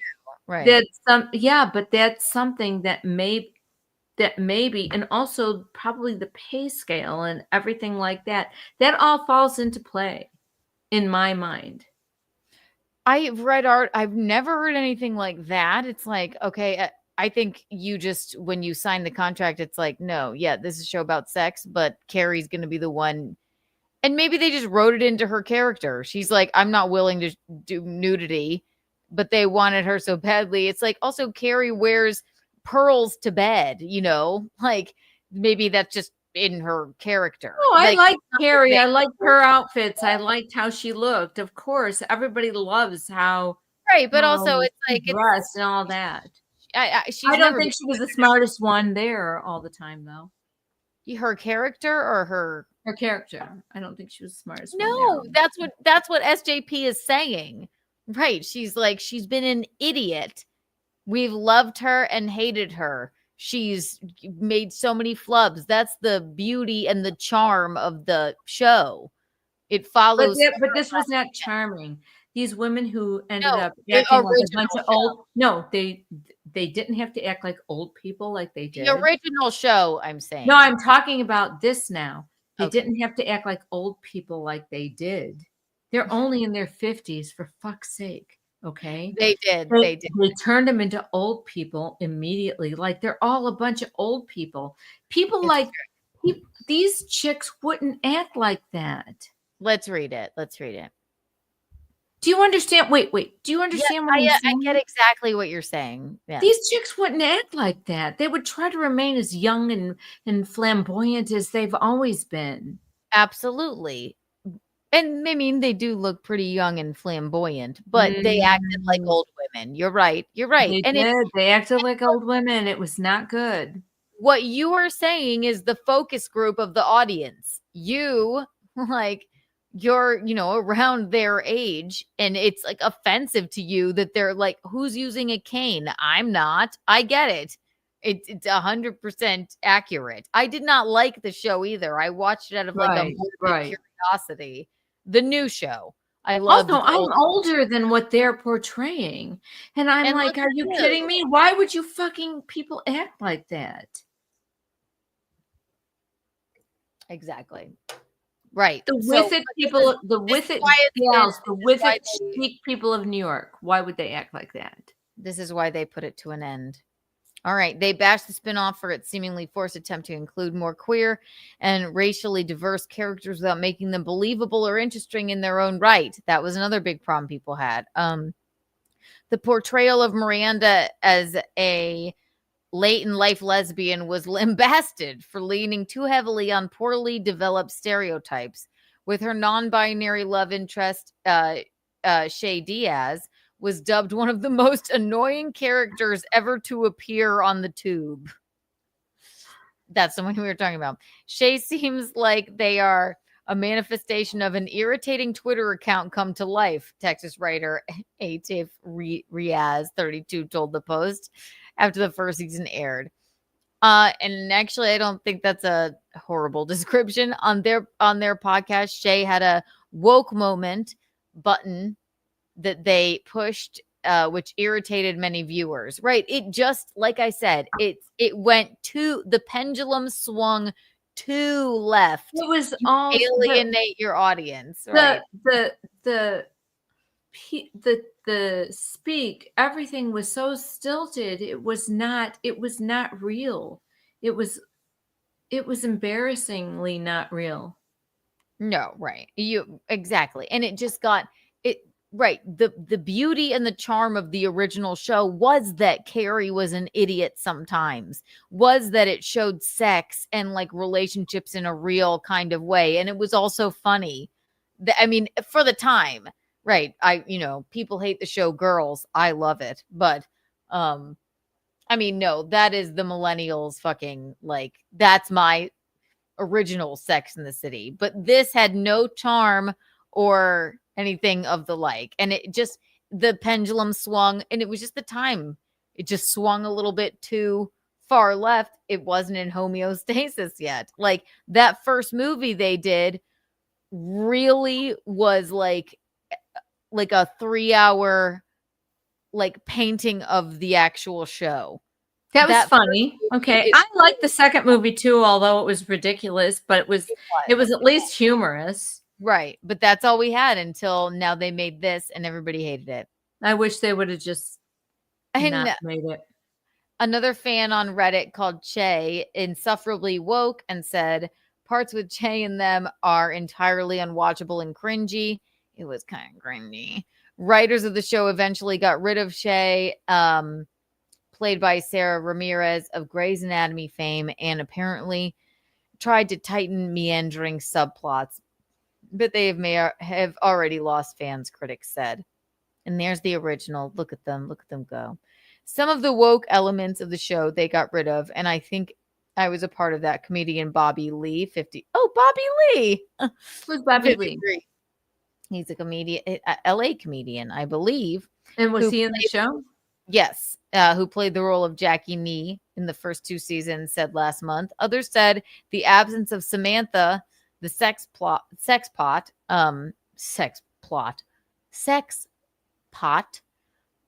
public relations executive played by Kim Cattrall in Sex and the City, was problematic for the reboot, which follows Carrie, Miranda, Charlotte in their 50s. They also you can't have this show without Samantha. You just can't. I mean, I don't know why they tried, but they got through 3 seasons, which are going to be probably barely got through 3 seasons. Worst Nobody 3 can stand seasons them. of television ever. The show also faced backlash for killing off Carrie's longtime love, Mr. Big, played by Chris Noth, in the very first episode. He suffered a heart attack following a Peloton ride, after which angry fans flocked to X, formerly Twitter. There's the Abu Dhabi Do. That's the second film. There you go. It actually was kind of a fun film. I mean, it was silly, but it was good. I mean, I thought it was funny enough. It was sort of silly. One fan wrote, me trying to process that Big died in the first episode of Sex and the City reboot. Can Carrie never be happy? Or we literally went through 6 seasons and 2 films of pain, drama, and happy ending. No, she can never be happy because she said Big wasn't really her soulmate. And then I'm a pretend this show never existed for my own happiness. I know. It's like, God. Big's death prompted the brand's stock to drop as it scrambled to recover after sexual assault allegations. Yeah, why did you not stick up for him and let him move on? Okay. Just days after season 1 premiere. Yeah. Sources told Page 6 the series was likely cut because like Bradshaw's clothing budget, its spending habits were too high. A top TV pro speculated Friday that the series likely could no longer afford to be in Manhattan with high-paid cast members. I mean, and yeah, they've been filming on the Upper East Side for 3 years. Oh my God, look at the fashion. Look at all that fashion and all that stuff. How much does that cost? Oh, and do you know SJP has all of it. She has all of it. She gives it to her daughter when she's like, can I wear this Carrie outfit to prom? And she put it in her writer. I'm not going to show my tits and I want every outfit. I swear to God. It's smart gal. It does good, not great. And it's too expensive with actors, creator Michael Patrick King. Filming in NYC, the Hollywood veteran mused of why the plug was pulled. When the series launched in 2021, Parker, Cynthia Nix, and Kristen Davis were all making $1 million per episode or $10 million per season each. Variety reported at the time. Also, $1 million per episode. It's actually kind of funny. All the friends at the end, I think, were making $1 million per episode. So it's actually maybe not that high. I don't know. Also, I just want to interject here. Also, they made Harry and Steve look like idiots, old asshole idiots. They made him look like that. Dad Tom hated Steve. I know. I got it. He didn't like his personality, and I understand that. Okay, but he was a pretty good guy for Miranda, I have to say. He was an idiot, and he cheated on her, and he was like a little fucking schlub. Okay, I hated him too. Miranda, it only happened once. You broke us. You did. No wonder she became a lesbian. Changed for you. Miranda, I was just wondering if everybody pretty much liked Steve, though, okay? Except for your dad, all right? Fuck Steve. And you don't like him because your dad doesn't like him. Just like fuck Steve. He was a little like the guy with the funky spunk, really. He was like, yeah, Miranda, could I ask you a question, please? Like Bobby Cannavale. He had the funky spunk. Oh, the funky spunk. I have to tell you something. Your spunk is funky. My what?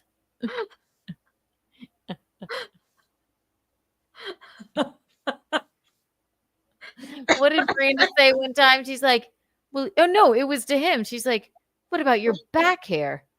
The natives could braid it or something. What? Whose back hair? His. She's like, oh no, somebody told her to. No. He told her down to there. get a wax. It was just a one night or an afternoon stand. Okay. Trim your tree. Do your trunk. Yes. The nerve of this guy. He said, I know. And then Steve's like, Miranda. I'm sorry. Miranda and Steve were cute together. I'm sorry they were.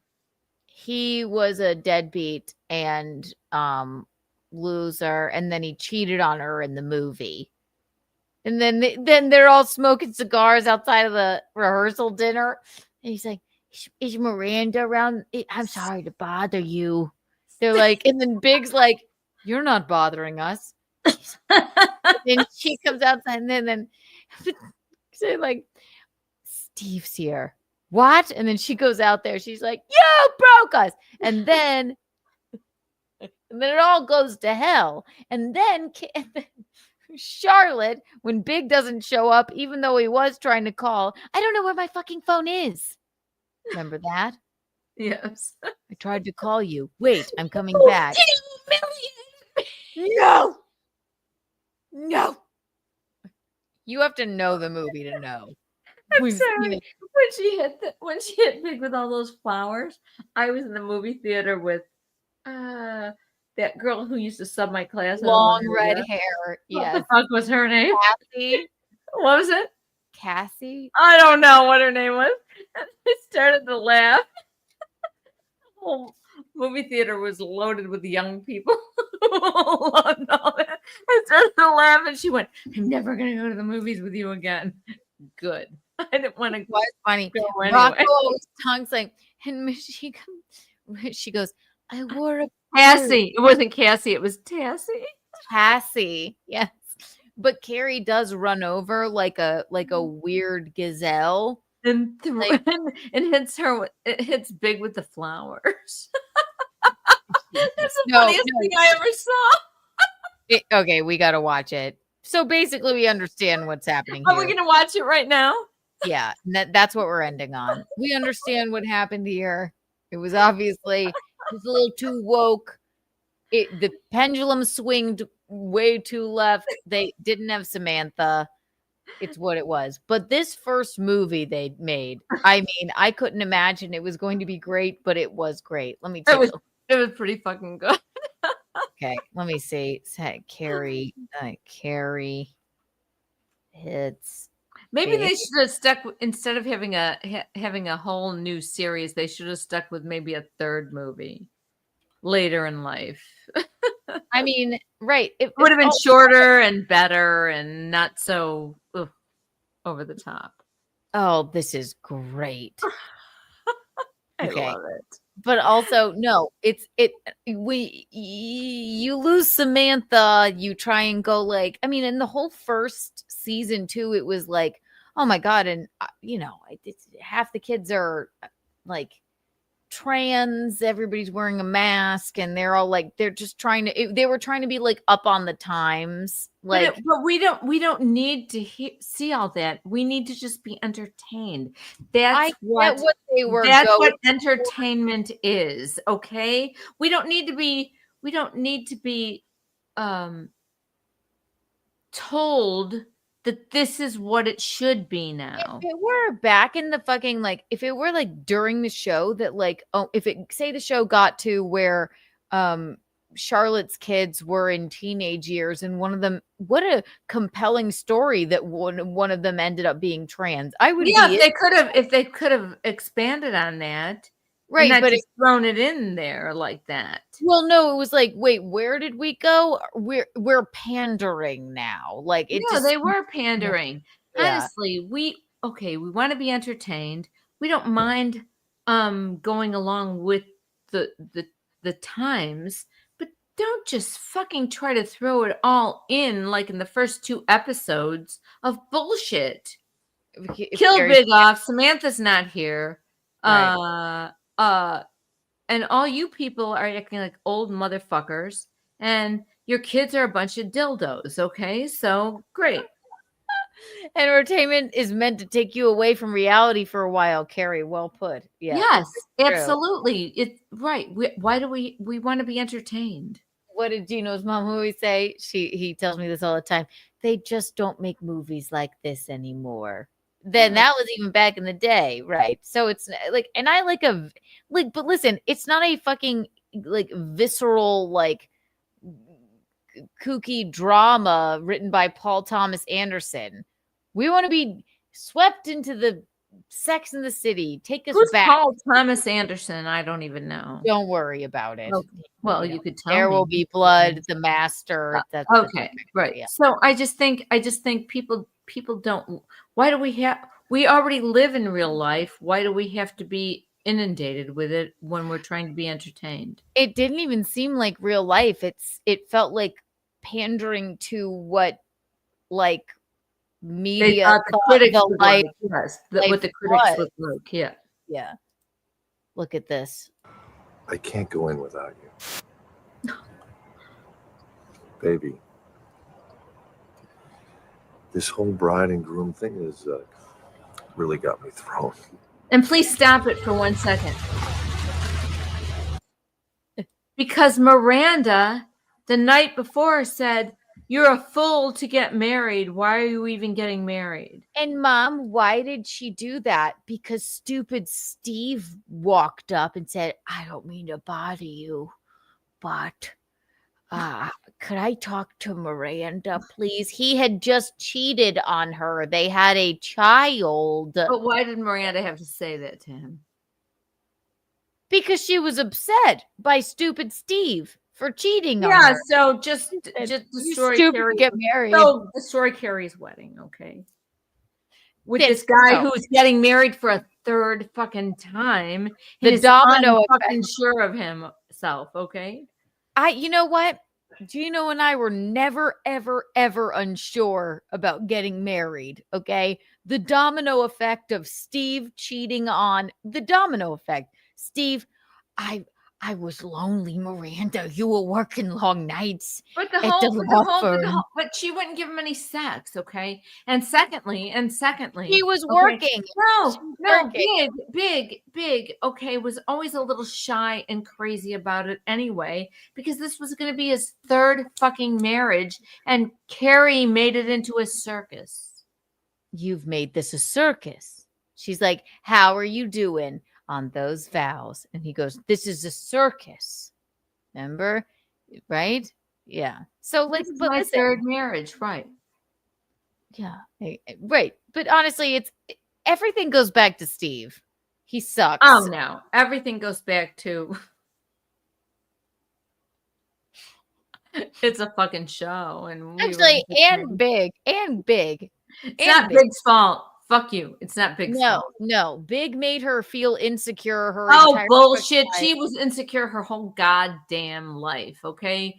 I'm Carrie. I need validation. But that's what, you know what? Women do need validation from the people that they end up with. They do. Really, like, shut up. Okay. Throw the Big Mac at the wall. That's lagging from a broken home. Throw the Big Mac at the wall. Act like you can speak French when you go to France with.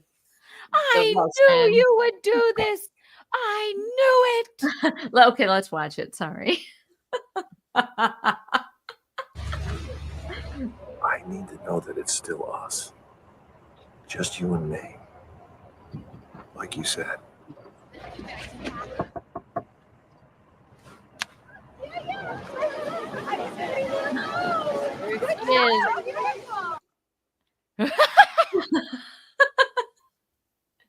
Fuck him. I'm glad he died. Oh, stop. I love Chris Snow. I love him. Can you imagine if, like, I need to know it's still us. Oh, stop it. He was having a hard time, for fuck's sake. I'm gonna stick up for the guy here. I stick up for women sometimes, but not in this case. I know. Listen. Also, and Carrie's being a fucking butthole here too, obviously. Totally. Baby, turn around. Let me see you.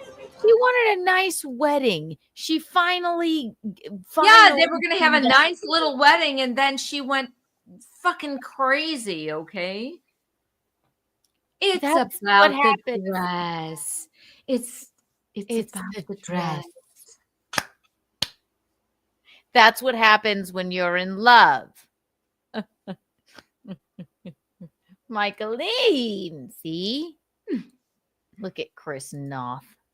He's like, what's a Peloton? And he can't see her. It's so dramatic. Oh my god. Oh my god. Oh my god.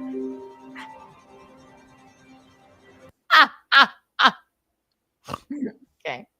All right, here we go. So we're ready. Are you in charge? He's not here. I'm ready. Who's not here? The groom. What's happening? Big's not here. Well, give me a phone. Did somebody call him? She's like, can somebody call him? And then Samantha gives her iPhone. And she's like, I don't know how to use that. She's such a bitch. Oh my God. I love it. But we're 25 minutes late. Well, did anybody call him? Well, give me a phone. They all look so dumbfounded. Somebody give me a phone. Oh. All right, I don't know how to work this. Here, sweetie. You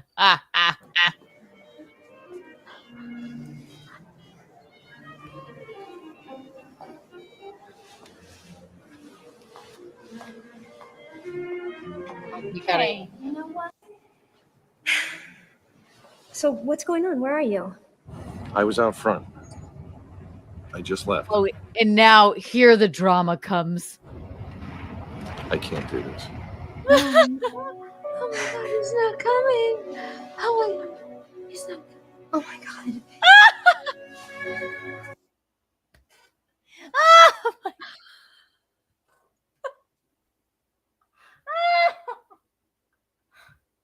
He's not coming. Get me out of here. Somebody get me out of here. Slow motion. Carrie. It's not coming. Get me out of here. Get me out of here. Go. Quickly. No, before we watch too much of this, if you don't know the movie, then now Carrie's going to trot across the street. He's like, I changed my mind. I knew you would do this. And she runs like this.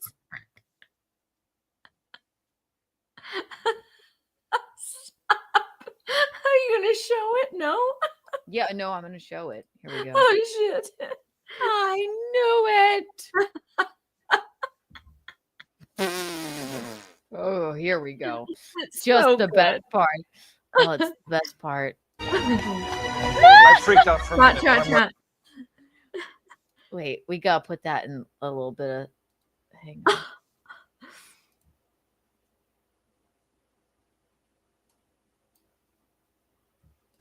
Carrie. Are we doing it in slow motion? Oh no. I freaked out for a minute. Make it go regular speed now. It's my favorite. It's my favorite. You gotta make it go regular speed. I am, It Mom. gets through the whole thing. Freaked out for a minute, but I'm ready now.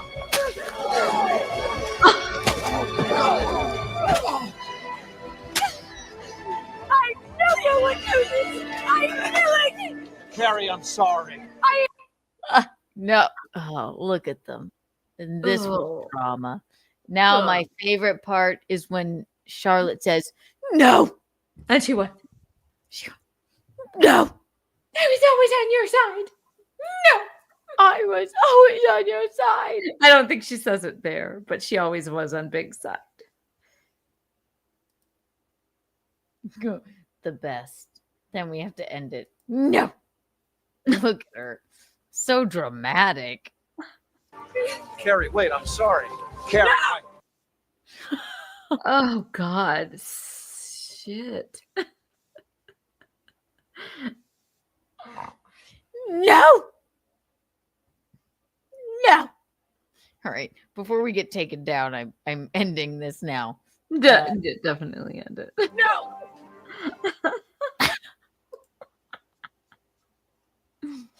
Could watch it over and over again. I know, it's always so good. We still watch it and we like it. And Me I like too. to fall asleep to it. So there you go. There you have it, ladies and gents. Yeah. That's why We promise we'll never talk about Sex in the City again. No, we will every time. Thank you, everyone, for hanging out with us. Michael, Yes, this is so much fun. We didn't get to even. All right, for next Untoward Tuesday. Oh no, we gotta. You have a new episode of Keanu Cast to listen to, by the way. So wherever you find your podcasts, and if you're not a member, become a member. Subscribe if you're not subscribed, ladies and gentlemen. We'll be back for the next Untoward Tuesday, and we will get another episode out to you post haste. Of course, Kiki Dashley tomorrow, 10 p.m. But for the next one, we got to go through this Maho Beach thing because it's one. Oh my God. Oh, it's so fucking good. We always the next one, the most dangerous airports in the world, and I was at one of them and laid under the plane. So I'm going to try to find that video for you. That's right. Okay, so good. We'll save that for next time. Yes. And also, listen, tornadoes can be coupled with a rainbow, all right? Also, Carrie writes, it's rude to watch and not subscribe. And it is rude to watch and not subscribe. Subscribe if you're not subscribed. Do all of the things. Leave a comment, all right? We will be diligently watching to see if you subscribe or not. You guys, the eels, hips, cats, pajamas, and the bee's knees. But before we go, it's Untoward Tuesday, Michaeline. What was the peak and the pit of your day? The peak of my day was this fucking fun podcast that we just did. And the pit of my day, I don't have a pit. Perfectly happy today. It's only just begun. Hell yes. He's young, he's fun, he's fabulous. Now you ask me. Keanu, what was the peak and the pit of your day? Thank you for asking. Oh my God. Welcome. Nobody ever asks. Sorry, I will continue to ask now that I know I'm supposed to. I'm just teasing. Peak of my day, doing this fine podcast with you, especially going over Really Sex fun. in the City with you. So much Really, fun, truly always. was fun. Next week, I'll prepare my monologue for you. I know I could do it off the top of my head. Hilarious. It'll be really fun. Why buzzing? Another peak of my day. Yes. The pit of my day was when I almost died in an earthquake. So, and I did. Got up, ran around. Also, the another pit of my day was when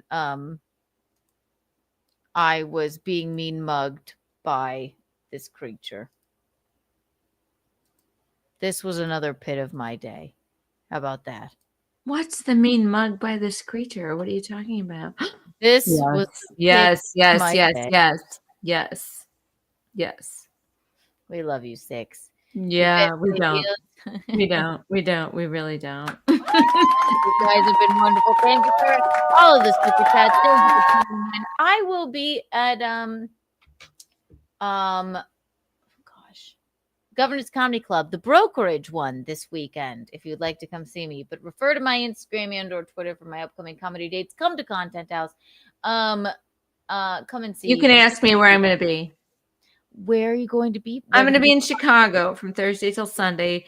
I might weigh in, and we might have a little podcast from there. So I'm going to spend my very best friend Denise's 70th birthday, and that's Keanu's godmother, and she's having her 70th birthday in Chicago, and I'll be there Thursday till Sunday. So tune in. So you can find us.